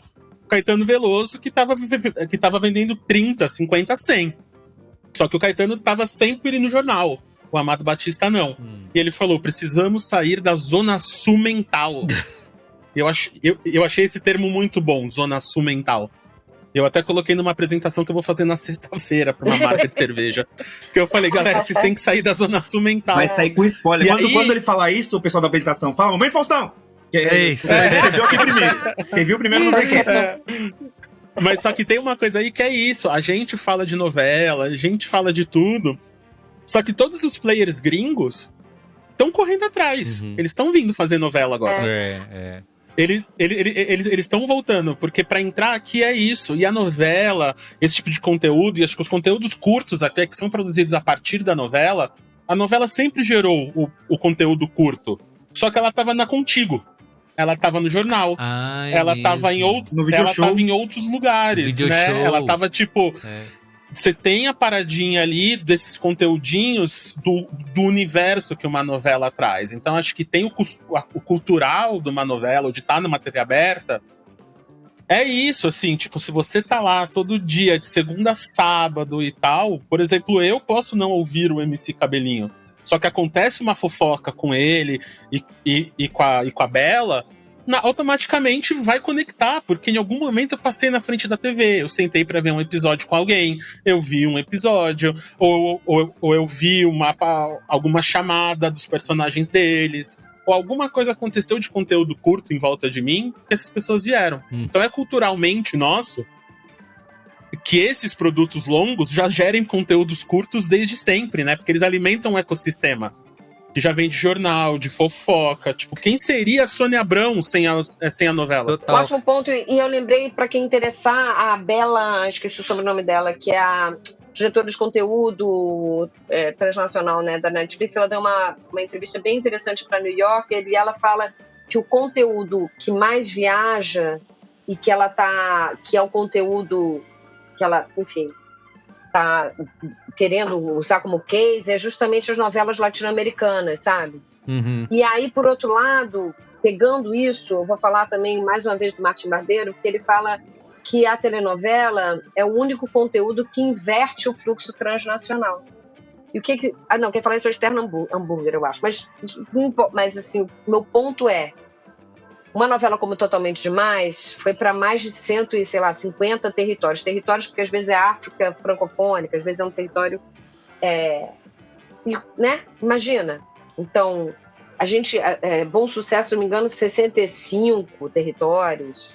É muita coisa. É uma inversão, né, do fluxo. A gente estava falando de Oppenheimer e de Barbie. né, vindo pra cá, a gente leva pra outros países, né? Eu lembro que Totalmente Demais foi dublado em alemão pra passar na TV aberta lá. Não, se não me engano, é Chocolate com Pimenta. Um dos últimos episódios de Chocolate com Pimenta é a maior audiência da história por causa da Índia. Que teve 400 milhões de pessoas assistindo ao mesmo tempo, assim, um episódio. E é isso, é um país de 1 bilhão e pouco que um pouquinho mais da metade do país assistiu um episódio de uma novela brasileira lá.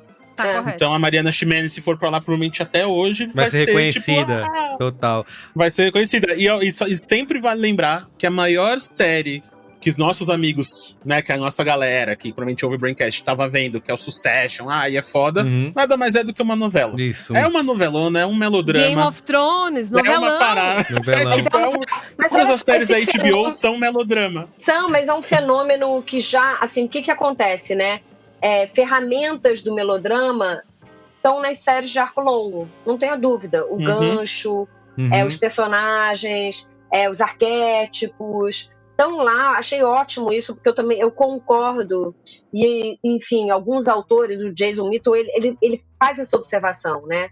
Quando os procedurais saíram e entraram as séries de arco longo, elas têm os ingredientes do melodrama. Agora, ao mesmo tempo, as novelas também, né, sofrem influência dos seriados, até dos autores mesmo que assistem, ou dos diretores e dos atores, né? Então, eu lembro que, por exemplo, Regra do Jogo tinha um título por capítulo. Não sei se vocês lembram disso. Cada capítulo ele dava um título. Sim. Isso eu vem acho da que isso série. é influência do seriado, né? De dar um título por capítulo. E que o título tem um significado, né? As pessoas ficam, o título eu acho que cada vez mais, assim, eu acho que o melodrama tá hoje fazendo parte de muito do que a gente vê. Sim. Antes da gente ir pro Qual é a Boa, o nosso tempo aqui urge, eu queria... ouvindo a conversa de vocês, eu tava aqui no começo falando, não, porque a internet, os vídeos curtos, o TikTok, ele tirou a pureza da criação e da criatividade, né? Essas crianças de hoje em dia já não apreciam mais nada, Isso. E vocês falando assim, nunca existiu, na verdade, essa pureza, né? Assim, a gente tem uma série de influências externas quando você tem um conteúdo desse, né, de uma série, de uma novela, que é uma coisa de longo prazo, tudo você pode falar assim, não, a novela tá sendo feita dia a dia, mas os seriados, quando eles têm várias temporadas, né, por mais que eles produzam uma temporada de uma vez, a segunda temporada vai ter influência do que foi feito, né, nas redes sociais, dos conteúdos que foram criados a partir daquilo. Então, dá pra gente dizer que esse tipo de pensamento meio conservador, né? A pureza da obra e da criação que vai sair da cabeça magnânima de algum gênio, de uma gênia, né? Não existe, né? Isso já não existia desde então e agora mais ainda, né? É que sim, Merigo, é uma discussão que eu tenho muito com os meus amigos, principalmente os autores que se veem como autores, né? E eu acho que o audiovisual, e aí eu vou estar sendo um pouco polêmico aqui, eu acho que o audiovisual é o mais próximo de uma representação capitalista da arte, no sentido de a gente tem toda uma estrutura para ela acontecer que a autoria é muito difícil ali, né? Porque você tem que ter grana, você tem que ter, tipo, a pureza dela no final vai ser vendida. Ou você tem que levantar a grana antes, porque é câmera, é equipe, é tempo, é ator, é uma porrada de coisa ali pra aquela parada acontecer. Diferente, sei lá, se você tá fazendo música, você bate em você faz música. Você pode queimar ali uma madeira e fazer um carvão. Quebra um urucum e faz a tinta. É muito mais fácil, você não consegue construir uma câmera digital do zero, assim, tipo, com coisas à sua volta, sabe? Acho que tem uma parada ali que é isso. Então, a pureza do audiovisual, assim, eu acho que foi muito bem defendida e vendida em muitos momentos. Óbvio que temos grandes autores, você vê um Wes Anderson, você vê um Tarantino, você vê um Scorsese, mas você vê essas representações, você bate muito o olho e você sente que é um audiovisual que tem um ponto de vista único. Ao mesmo tempo que se você tá falando de massa, tipo o que a gente tá falando aqui, né? Cara, é industrial, né? Sim. Tipo, escrever novela, e eu vi até da Rosane, por exemplo, você quer me ver desesperado, às vezes eu parar pra pensar na Glória Pérez, escrever uma novela sozinha, de pé, sabe? Tipo, 300 capítulos, só ela tendo que entregar todo dia. Como essa mulher faz isso? Tipo, se com 5, 6 pessoas já deve ser muito difícil, né? Imagina só você fazendo a parada. Então, você tem muitos elementos externos, assim. Você vai ter o comercial, você vai ter o ator, você vai ter o tempo, você vai ter o dia que chove, você vai ter o dia que faz sol, o dia que chover, o dia que, né? Você tem muitos elementos ali que vai mudar. Então, acho que a pureza existe depois na retroalimentação da pureza. Pelo menos nos meus filmes sempre foi isso. De tipo, de olhar, assim, depois que eu filmei, depois que eu fiz e falar... Fizemos o que dava pra fazer dentro disso aqui, saiu a coisa mais pura dentro dessa intenção. A intenção é pura, talvez a realização nem tanto. E num rolê longo, como uma novela, uma série de arco longo, né? Numas coisas dessa, você vai ter tanta influência, e quase sempre a influência de recurso, e não só financeiro, tempo, pessoas e tal, que o que você saiu, como a Rosane até falou aqui, né? Você vai ter o mapa, o guideline, e você já vai mudando. Então acho que hoje tem mais um ruído aí, que é a rede social, né?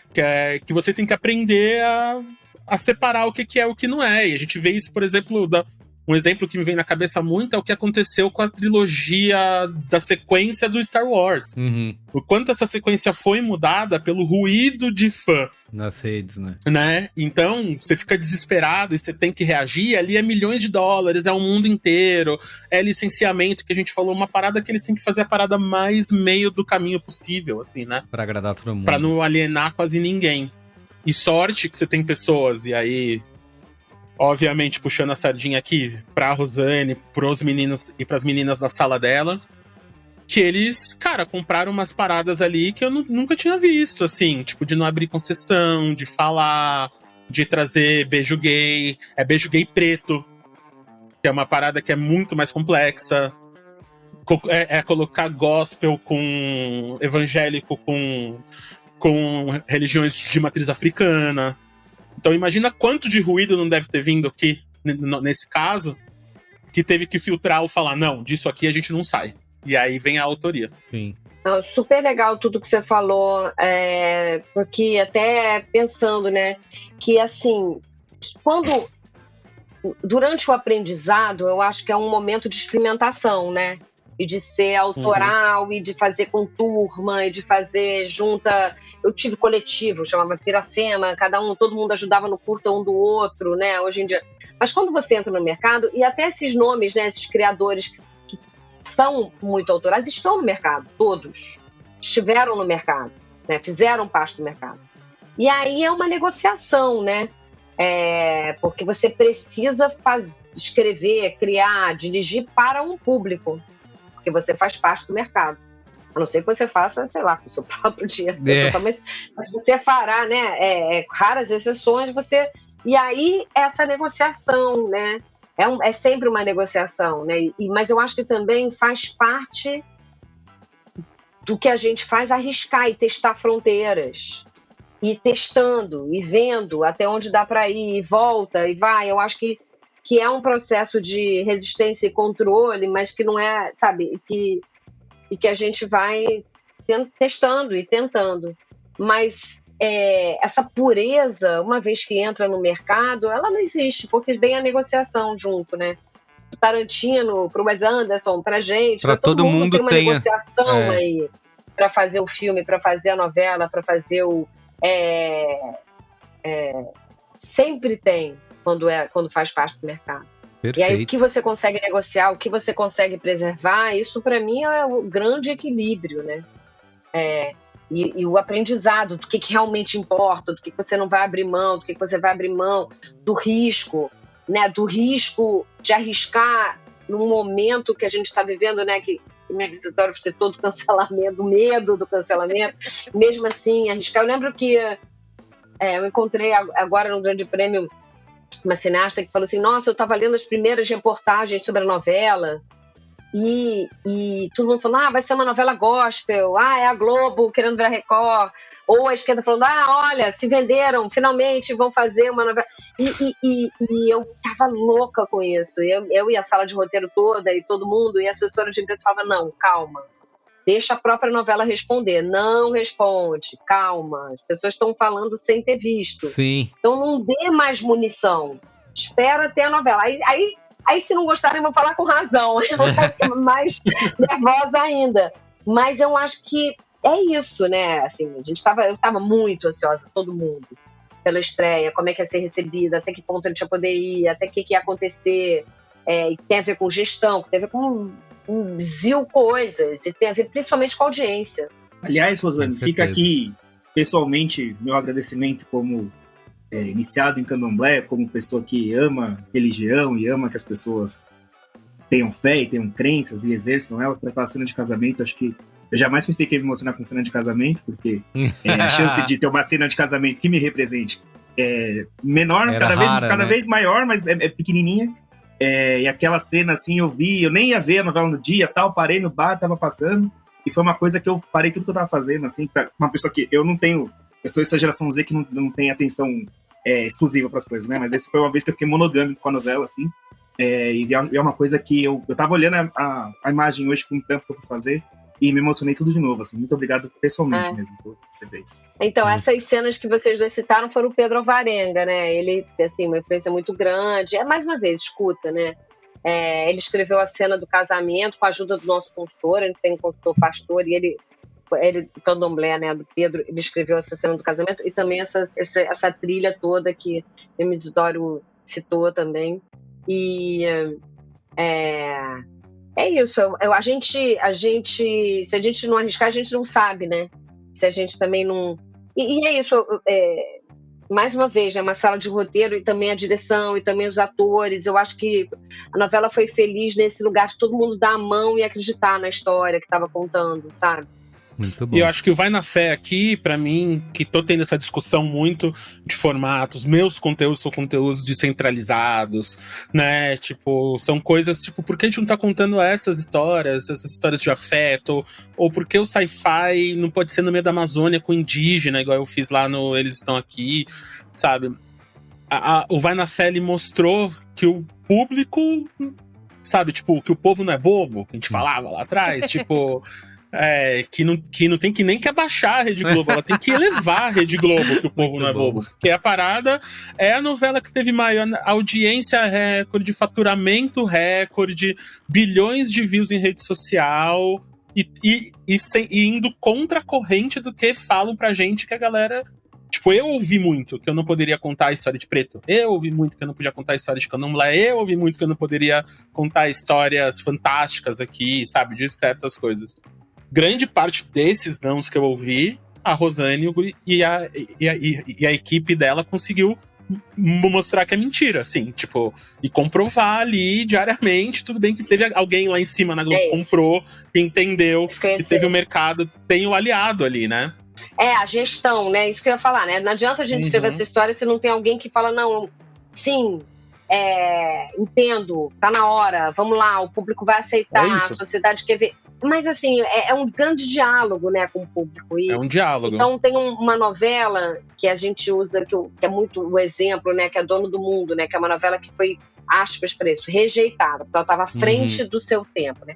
Então, sim, a sociedade pode ser moralista, pode ser hipócrita, mas a gente tem que ficar, ou não, mas a gente tem que testar essas fronteiras, sabe? E eu acho que Vai na Fé... Essa gestão foi uma gestão que permitiu, sabe, de alguma forma, entendeu, eu acho que a palavra é melhor, estava nesse momento, até porque, mais uma vez, quem são as pessoas por trás das pesquisas, né? As pesquisas estavam já mostrando quem era o Brasil, quem eram as pessoas, o que estava acontecendo, né? E uma aposta da novela... Imagina, a novela estreou em janeiro de 2023, né? Mas ela ia estrear primeiro em janeiro de 2022, depois julho de 2022, depois novembro de 2022, aí foi para 2023, ainda bem. Mas a gente, eu pessoalmente, quando estava fazendo a sinopse, eu falava, olha só, eu acho que essa polarização que a gente fica falando o tempo todo, talvez seja uma percepção, talvez a gente possa fazer uma novela onde as pessoas têm camadas, onde a gente possa ter candomblé, a gente possa ter evangélicos, a gente possa ter, sabe, casais homoafetivos, a gente possa ter tudo. Porque talvez essa polarização, o Brasil talvez seja e essa foi uma aposta. E deu muito medo, assim, lá no começo. Meu Deus, a gente vai botar, né, a própria Sharon, né, no começo, as entrevistas, como é que ela ia falar, como é que ela ia explicar a personagem, como é que ela uma personagem que dança funk, mas é evangélica, ou que canta pop, mas é evangélica. E aí, mais uma vez, quem são as pessoas por trás da pesquisa, né?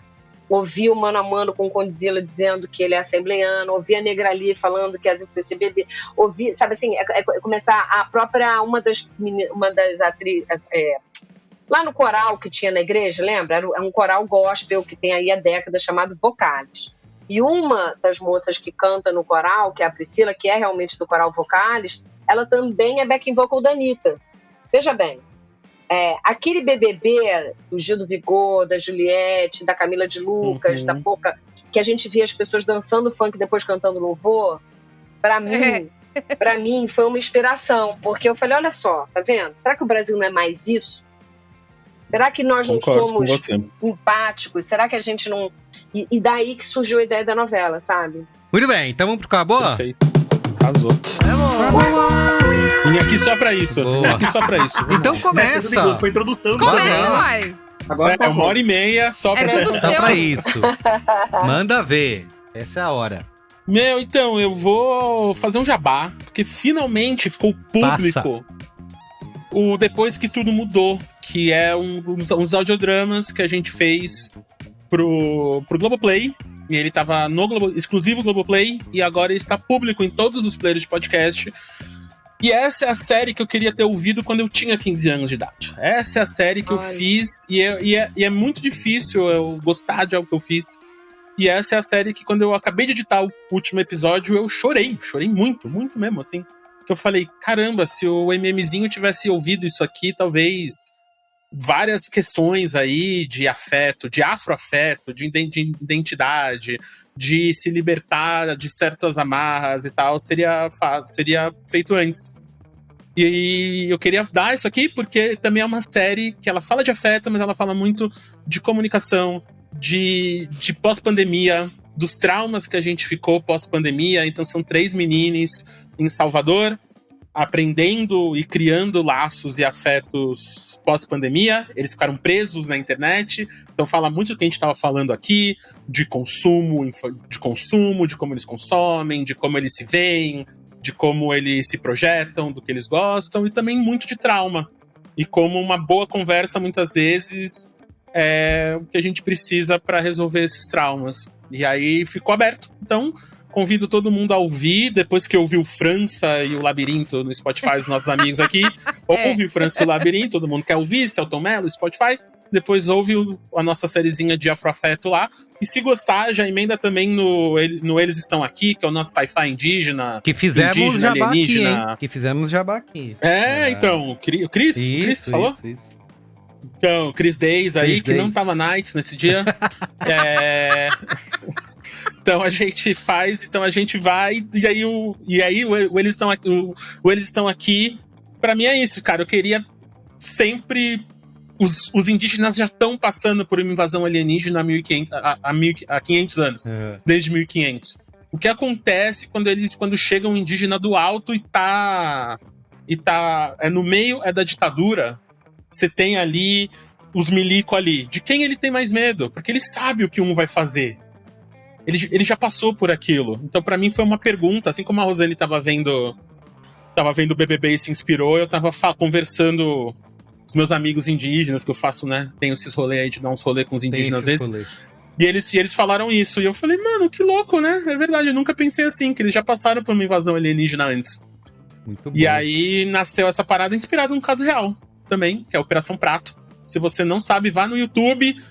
Globo, desculpa aí, é que não tem no Globoplay ainda. Mas vai ver o Linha Direta. Vai ver o Linha Direta que tá lá. Tá ali em coisas da Operação Prato, que é o segundo maior caso de ufologia da história do século XX. Aconteceu no Brasil depois de Roswell. Que doido. E aconteceu na Amazônia, onde em 77 o Geisel mandou centenas de militares irem caçar alienígena na Amazônia. Por que E não? como é que a gente não fez um blockbuster disso Isso ainda, uma sériezona, uma parada dessa? Eu fico muito puto, porque Roswell todo mundo conhece, Caia, A Área o ETzinho lá todo 42 mundo lá, faz, eu mas amo. o nosso, que tava aqui, os gringos vêm pra cá e fica biruta, tem uns 200... Aquele cara do cabelão que fica falando aliens, sabe lá? do meme, tem uns 2, 3 programas, tipo, aliens antigos, né? Ancient Aliens. Isso. Então, tipo, e a gente nunca tinha feito. Então, agradeço o Globoplay pela chance de fazer esses 2. Eles estão aqui depois que tudo mudou. No seu player de áudio favorito. Perfeito. Muito E bom. você, Bia? Tem qual é boa? Ó, eu tava comentando com o Isidoro antes da gente começar a gravar que Clarice, minha sobrinha, está cada vez mais... ela tem 11 anos, né? Cada vez mais imersa no mundo dos musicais. E aí, como é que a tia Bia não tá apaixonada por esse momento, né? E aí, a gente assistiu juntas ao Hairspray, aquele filme, aquela adaptação de 2007. E aí ela nunca tinha visto, e umas coisas assim, piada de Guerra Fria, que ela ainda não viu na escola. Aí ela olhava assim, não entendi. Enfim, explicando pra ela uma ou duas coisas. E aí ela me perguntou, por que quem faz a mãe da Tracy é um homem em drag, né? Nessa adaptação é o John Travolta. E eu tava explicando pra ela que é porque a Divine foi a primeira Edna Turnblad. E aí uma das curiosidades que eu falei é, quem fez no Brasil foi o Edson Celulari. E fui buscar. Você já tava doutrinando a criança, né, Beatriz? Meu Deus, cara. Mas você não tá viciada em entendendo. ideologia Tá de com o gênero. ingresso comprado pra ver Matilda. Aqui é... Quando ela assistiu Wicked, ela teve um duplo twist carpado na poltrona, porque ela queria saber o que faz pra ser a pessoa que monta na vassoura e voa no teatro. Então, assim, se um dia ela quis fazer faculdade de medicina, não se lembra. Bom, e aí, procurando no YouTube cenas do Edson Celulari como Edna, eu descobri um canal, e esse é o Qual é a Boa. O canal chama-se Musical Pro Shots. Shots, SHOTS. Eu não sei quem é o dono desse canal. Eu não sei por que esse canal existe. Mas esse canal tem gravações completas de musicais brasileiros dos anos 2000 até mais ou menos 2013. Então, tem montagens com Cláudia Raia, com Miguel Falabella, com a Daniele Vinitz, com todo mundo que é raiz dessa cena de musical BR. E tem, assim, West Side Story, montagem de 2008. Noviça Rebelde, montagem de 2009. Shrek Brasil, 2013. Caramba. Tem Hairspray, de 2010. Sweet Charity, de 2006. Avenida Q, que é o inferno pra achar a Avenida Q pra assistir. Tem que ficar lá no Proibidão, né? Isidoro sabe bem como é que é ficar procurando Proibidão de musical, né? E aí, não sabe, né? Allegedly, né? Ele talvez saiba, ninguém pode dizer o certo.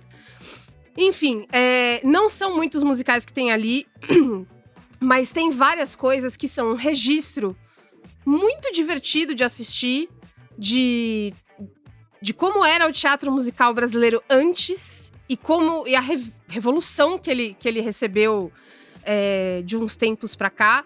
É muito gostoso ver gente muito foda fazendo o que sabe fazer. Tipo, Cláudia Raia no palco destrói tudo e mais um pouco, sabe? Demole e constrói de novo a cada sessão. E aí eu fiquei a semana inteira assistindo musical enquanto eu trabalhava. Produtividade lá Não, embaixo. lembrando- Tarde de Watch Party com aquele vinhozinho que você gosta? Vamos nós? Amigo, Ficar pelo amor de Deus. É assim, enfurnados nisso? Avenida Q... Aí, tem uma outra coisa também que gente, tem coisa de 2003 aqui. A tradução, o texto, é um produto do seu tempo, tá? Vou deixar aqui essa dica pra vocês, que tem coisa que vai dar aquela sensação de tomar um tiro no sofá. Mas, ao mesmo tempo, se você gosta de musicais assim como eu, é um presentão você poder ver coisas que talvez que você era pequeno demais, ninguém te levou, não tinha grana pra ir, você não morava em São Paulo, no Rio, e não tinha como ir, tá tudo lá. E eu espero muito que esse Qual é a Boa não derrube esse canal, tá? Por favor, senhor Carlos exato. YouTube, Quer falar? que ouve, né, ouvinte do Braincast, o dono do YouTube, CEO, não derruba esse canal não, porque tá tão bonitinho ali, é tão gostoso de E assistir. tem que colocar a Clarice pra ver Vicky a Musa, aqui, de Rosane Schwartzman. Que é musical. Sim, Porque eu eu acho ia que ela dizer, já assistiu, eu tava inclusive. esperando, obrigada. Eu ia falar, mas enfim, que é a musa. Aqui, ó. Aqui a bola levantada aí, vai. Levantou e cortou. Aproveita Então aí, é Tem que Rosane. assistir Vicky a Musa no Globoplay lá, já tá lá tudo. Manda seu qual é a boa. Musical, canal youtube.com/musicalproshots 5502. Tem até esse detalhe desse numeral aí. Mas jogando Musical Pro Shots no YouTube, você já acha esse canal e boa diversão. Boa. E aí, Rosane, tem qual é a boa? Olha, tem a Bienal do Livro aqui, Internacional do Livro no Rio de Janeiro. Tem muita coisa legal, as mesas, a curadoria tá super bacana, tanto do Café Literário, Palavra-Chave, Páginas do Palco, e eu faço a curadoria de algumas mesas justamente sobre convergência de telas e mídias, que chama Páginas na Tela. Que então, a gente vai ter Mário Souza, uma mesa que é o Arraio Jorge Furtado, enfim. São várias mesas que falam justamente um pouco disso que a gente conversou aqui. E também do meu livro que a gente citou, né? Mas vou passar para a pessoa, mas... Fale dele. Não, por favor, desse qual é a boa. Tá aqui, já que é um videocast. Isso, tem imagem. A telenovela e o futuro da televisão brasileira. Que é minha tese de doutorado. Vou estar em uma das mesas também, sobre roteiro, lá no dia 9, no Rio Centro, e falando um pouco desse livro e disso, da gente entender nesse ecossistema midiático, né, nessa nova topografia que a gente está vendo dos nossos tempos, qual é o futuro do audiovisual. E para mim, a chave do futuro do audiovisual no Brasil, porque a história do audiovisual no Brasil é muito diferente da história do audiovisual no resto do mundo, então tem muito nervoso quando fala assim, que está atrasado, ou que ainda vai ter audiência fragmentada, ou que... Porque a gente é diferente, né? A gente é um país multiplataforma com práticas e uma cultura diferente do resto do mundo. Então, para mim, uma das chaves é a telenovela e é o melodrama. Muito bom. Minha tese. Perfeito. Então, a telenovela e o futuro da televisão brasileira, publicado pela editora Cobogó, né? Isso, obrigada, minha filha. Perfeito. Ó, o meu Qual é a Boa, rapidamente, já que a gente falou de vídeos curtos, e é um tema que eu tenho ficado cada vez mais fascinado, é o livro Foco Roubado, Os Ladrões de Atenção da Vida Moderna, publicado pela editora Vestígio. Que linda a minha biografia. Do Johan... Vazou eu. Johan Hari é o autor. Ele tem muitos livros e artigos, enfim, falando sobre como a nossa atenção foi afetada, né, pela transformação digital, pelas plataformas, né, pelas mídias sociais. Mas o Johan Hari, no Foco Roubado, ele traz um pouco... Muitos artigos tendem a colocar a culpa na gente, né? Na própria pessoa. Você tem que melhorar, né? Você está viciado no conteúdo curto e nas redes. E o Johan aqui, ele vai, na verdade, trazer um pouco... Fazer essa descoberta das razões pelo qual a gente está perdendo atenção e tá faltando foco. E, na verdade, mostrar que a culpa não é nossa, né? A culpa é todo de um ecossistema aí voltado para fazer com que a gente fique cada vez mais distraído com outras coisas. E o livro é bastante... primeiro que ele faz um experimento, né, de passar 3 meses sem conexão, deixando o celular na mão de uma amiga dele, fala, vou sair fora, não me deixa pegar meu celular. Então ele começa assim. E é muito divertido, é engraçado, né? Ele tem bastante bom humor para contar. E ele vai fazendo essa exploração aí de como que a gente perdeu o nosso foco e como que a gente pode fazer para recuperar, né? Então, acho que é uma leitura gostosa e, ao mesmo tempo, muito importante, né, para os tempos que a gente tem vivido. Mas tem muito texto, Merigo, que eu não... É muito, né? Pegar o celular. Ah, é verdade, né? Muita página, muita palavra escrita, muito né? Muito texto. Quando que sai o filme? A Rosane pode fazer Quando sai o GIF, né? Já deve ter um booktalk. Deve ter um booktalk que resumiu. Pronto, beleza. Resuma. No céu, resumo. Isso. Chat GPT, resuma pra mim aí os principais pontos desse texto. Então, fica aí a dica. Foco Roubado, do Johan Hari, publicado pela editora Vestígio. Muito bem. Iago Vinícius, finaliza aí, por favor. Bom, bora lá. Eu vou trazer aqui uma produção nacional e global, porque a vida imitando a arte, isso é globalização. Importante. Quem lembra dessa música? Eu ensinava bastante. A gente tá aqui falando de roteiro, vídeo curto, como é que transporta e tal, não sei o que lá. Lembrando que roteiro não é só ficção. Passei aqui 2 anos do B9 fazendo principalmente roteiros de não ficção. E agora temos uma nova estreia aqui que está dando o que falar na TV, mas principalmente como nos formatos de vídeos curtos. É impressionante como é um programa feito, um programa tradicional, formato tradicional, e ele tá assim, casado lindinho pra rodar, pra dar corte, pra fazer de tudo. que é o Sobre Nós Dois, o novo programa do Globoplay, da GNT. Eu não tô entendendo ainda como tá essa relação, se é guarda compartilhada, se o programa passa o final de semana lá da GNT e Uma só volta. Globo. É o mundo Globo, né? É Vênus uma só Platinado. Globo. Uma só Globo, isso, boa. Apresentado pela Sabrina Sato e pelo Marcelo Adnet. Sabrina Sato, que voltou a ser a BBB mais seguida aí no Instagram de novo. Ela nunca perde a relevância, né? Impressionante. Tem 20 anos Sabrina Sato. Ela é muito E lindinha, parece que faz 20 eu dias, gosto né? dela. Que ela estourou. Ela continua sempre estourando. E aí, qual que é a história? Nesse programa é meio que uma mesa redonda, só que ninguém se senta. Eles estão todos de pé, e isso também dá uma dinâmica diferente, assim. Com casais de celebridades. É que é isso, eu vou começar falando disso. Eu adoro celebridades, eu adoro famosos. Eu quero ouvir tudo que eles têm a dizer sempre, eu acho eles engraçados, eu acho eles divertidos. Por isso que eles têm milhões de seguidores e nós não. Então, só por ser celebridades a gente já gosta. E aí, fica uma mesa redonda, eles são meio que amigos dos convidados ali, tem uma certa relação de proximidade e tal. Só E tem aí eles ex levam- dos convidados, às vezes, né? Oi? É que são duplas, não é só Duplas. convidado, né? Isso. Não é só casais. E não é só casais? Então eu tô com a premissa errada. Não, Ó. tem. O primeiro episódio é casal, o segundo episódio é amigo, o terceiro episódio são duplas de relações. de tem relações relacionamento. entre eles. Olha, a pessoa lê Que é sobre relacionamento nós dois. já Duas acha pessoas que... trabalham juntos, são amigos. Afetos. Afetos. Boa. Então, ótima correção aí. Isso explica, inclusive, o caso que eu ia citar, que foi o que eu acabei de ver antes de entrar no programa, que foi a... Eu sempre confundo o nome de pegar, que eu sempre confundo José Loreto com João Vicente. João Vicente. Foi o João Vicente Faz estava lá. faz sentido Eu- errar. Nossa, faz eu sentido confundo errar. muito o José Loreto E com o não João é Vicente. pelo visual. Brincadeira, Zé. Brincadeira, a gente é amigo. O João Vicente estava lá com o Fábio Porchat, eles não namoram, então é realmente uma questão de afeto aí, de amigos. Porque o programa foi ao ar hoje, eu ainda não vi o corte só. E ele pergunta pra Sabrina Sato, que é essa mania agora do Brasil, né, que o convidado pergunta pro entrevistador, qual foi o melhor ex dela, e ela vira pra ele e fala, você quer que eu responda que foi você?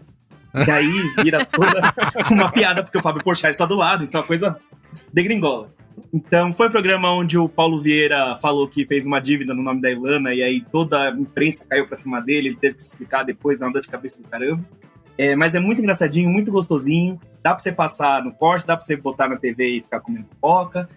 Sabe, gente que você já gosta, sabe? Eles fizeram uma curadoria, pelo que eu vi aqui, eu dei uma pesquisada, de próximos convidados, não tem ninguém odiável por enquanto, e acho que vai render bastante ainda. Então, vejam aí no GNT, no Globoplay, nas redes sociais. Eu queria tanto ver a Michelle e o Jair lá falando. É casais, é relacionamento, né? É gente que se gosta. Eles só tem que podem ter chamar gente que se gosta. Se fosse o Bolsonaro e o General Heleno, já rolava. Agora com a Michelle... Mauro Cid ali. Mauro Cid e o Azef, né? Grande parceiro. Ai, bom demais. Gente! Ô, Merigo, Oi. tem o Momento Faustão. Opa, manda lá, Momento Faustão. Aliás, Momento Faustão. de novo, né? Um Oi. abraço aqui pro Faustão. Desejamos sua pronta estive recuperação. melhores, de coração. Fausto. Todos os nossos momentos são pra você, Faustão. Isso aí. Todos os momentos são Momento Faustão. Bom, pra quem ouviu o cinemático de Besouro Azul, já ouviu a história de que eu conheci o meu escritor preferido. O Juan Pablo Villa-Lobos veio pro Brasil para fazer o lançamento do... O livro não é novo, a tradução, né? Que chegou no Brasil, que é nova, da Invasão do Povo do Espírito. E eu... essa virou minha única personalidade por umas 2 semanas. O Iago sabe bem que eu só mandava essas coisas pra ele, né? Mandava foto, mandava Eu sou o BookTok amigo. da Bia. Exatamente. O Iago é o meu BookTok. E aí, eu fui no lançamento promovido pela Companhia das Letras, que foi com o Juan Pablo, fazendo uma conversa mediada pela Andrea Del Fuego, que é... Ai, juro, não tem como. Foi incrível, foi maravilhoso. Eu me emocionei muito. Encontrar, conhecer, conversar com ele foi uma coisa que mexeu pesado aqui com o meu coração. E aí, enquanto eu vivia lindas emoções, mal sabia eu que tinha Braincast no recinto. Olha. Depois que acabou a conversa, o Matheus Souza, que trabalha na Companhia das Letras, deu aquela puxadinha de canto e falou, você é a Bia do Braincast. E aí eu, com o olhinho marejado, sou sim. E aí foi curioso porque o Matheus viu a conversa que eu tive com o Juan, que me deixou super emocionada, E aí eu falei, você viu o que ele falou pra mim? Você vai lembrar também? E aí ele, foi sim, foi muito legal. Ele falou que ouve a gente, o pessoal da Companhia das Letras. Por favor, né? Prestigia o Braincast. Ouve quando a gente dá qual é a boa da Companhia das Letras. Fica o meu beijo e o meu abraço pro Matheus Souza, que compartilhou comigo um dos dias mais legais que eu já vivi, sendo fãzoca de livros. Perfeito! Muito bem! Então é isso, Eu também gente. tenho um momentinho Faustão. Sério? Eu esqueci Então vai. de novo. Eu sei, Vai lá. o Merigo já não aguenta mais, mas senão eu vou apanhar, não vou mais poder andar na rua. Aqui na porta de casa tem o Bar do Miro, que eu vou lá, tomo uma cerveja, leio livros no bar, vejo bastante novela. E aí tem uma galera lá, baixou um cara lá esses tempos aí, que acabou de se mudar pra rua, mora no meu prédio, a gente ficou super amigo e tal. E aí, É um verdadeiro núcleo de novela, né? Isso daí, Iago. Cara, Você tá viu? a vila do Carlinhos Maia já. É isso. E aí a gente tava, enfim, conversa, 2 horas de madrugada, manda mensagem, tá acordado? Tô, aí desce lá, a gente toma uma cerveja lá na casa dele e Tô tal. falando. E aí, um dia ele viu um post do Braincast nas redes sociais, porque ele é seguidor, ao contrário de muitos de vocês que estão ouvindo, não estão seguindo. Ele é seguidor das redes Faça sociais. como ele, pelo amor Viu de minha Deus. cara lá, me mandou um print e falou, que porra é essa? Eu É falei, você. a porra é que eu sou famoso. Aí ele... Aqui é fama! Depois, quando a gente se trombou, ele chegou já com o dedo apontado pedindo um momento Faustão, então tá aqui. Pedro Fraga, meu querido. Um abraço e que a nossa amizade perdure. Muito bem. Beijo, Pedro. Então é isso. Muito bem, né? Agora sim. Agora sim. Gente, obrigado mais uma vez. Isidoro, Muito Rosane, foi obrigada. incrível conversar com vocês. Obrigada pelo Foi convite. sensacional. Voltem sempre aqui no Braincast, tá? Obrigado, amigos. É só chamar, né? Eu fiquei o quê? Quantos anos sentado Olha aí, nisso aqui? pode deixar. Olha aí, Sujou, cobrou. Merigo. Cobrou Finaliza, ao vivo. finaliza. Ah lá, Vai, ah vai, lá. vai. Boletão, hein? Dá pra pagar no QR Eu Code esse fico boleto. encontrando viu, Rodrigo? gente que a Bia gosta e gravando videozinho na rua aí. É tá na hora verdade. É tudo E verdade. mandando pra É ela, tudo tá na verdade. hora de inverter isso aí. Muito É bem. Mas isso. brigadão aí, gente. É muito importante ter essas conversas, a gente ouvir, é um grande diálogo. E é isso, a gente tá todo mundo aprendendo e criando junto, né? Eu acho que apesar da gente estar na massa, tá lá em cima, seja o Braincast, seja a Globo e tal, ter essas conversas aqui até pra gente, né? Colocar na ordem, né? Tipo, a gente consegue colocar a ordem no caos, que nas É nossas cabeças é importante pra gente importantíssimo. também. Então, brigadão aí. E obrigado a mais a Rosane por ter feito um tweet Rosane. que deu isso aqui. Sério. Olha o efeito. eu Olha não o tenho efeito dominó palavras. que já... E a Não Rosane tenho tem, palavras. tem arrumado Não, tempo aí, muito né? Porque ela legal. tá nos grandes prêmios do cinema, lançando livro. Tá difícil. E ganhando, não só estando, como ganhando, né? Exatamente. O Pluft lá. Não, foi muito bom isso que você falou, né? De parar, pensar, refletir. Acho que pra mim muito bacana participar disso. Obrigada e parabéns, assim. Obrigada. Que bom que você respondeu o meu tweet. Que a gente só se encontra lá no Rio 2C de passagem. Então eu falei, Isso. vamos falar aqui. É que tá verdade. tudo nas redes certo. sociais, Muito bem. Então, obrigado, gente. Um beijo. Valeu, Tchau. valeu, Tchau, gente. Beijo. Até a Boa próxima. noite. Boa noite. Tchau, tchau.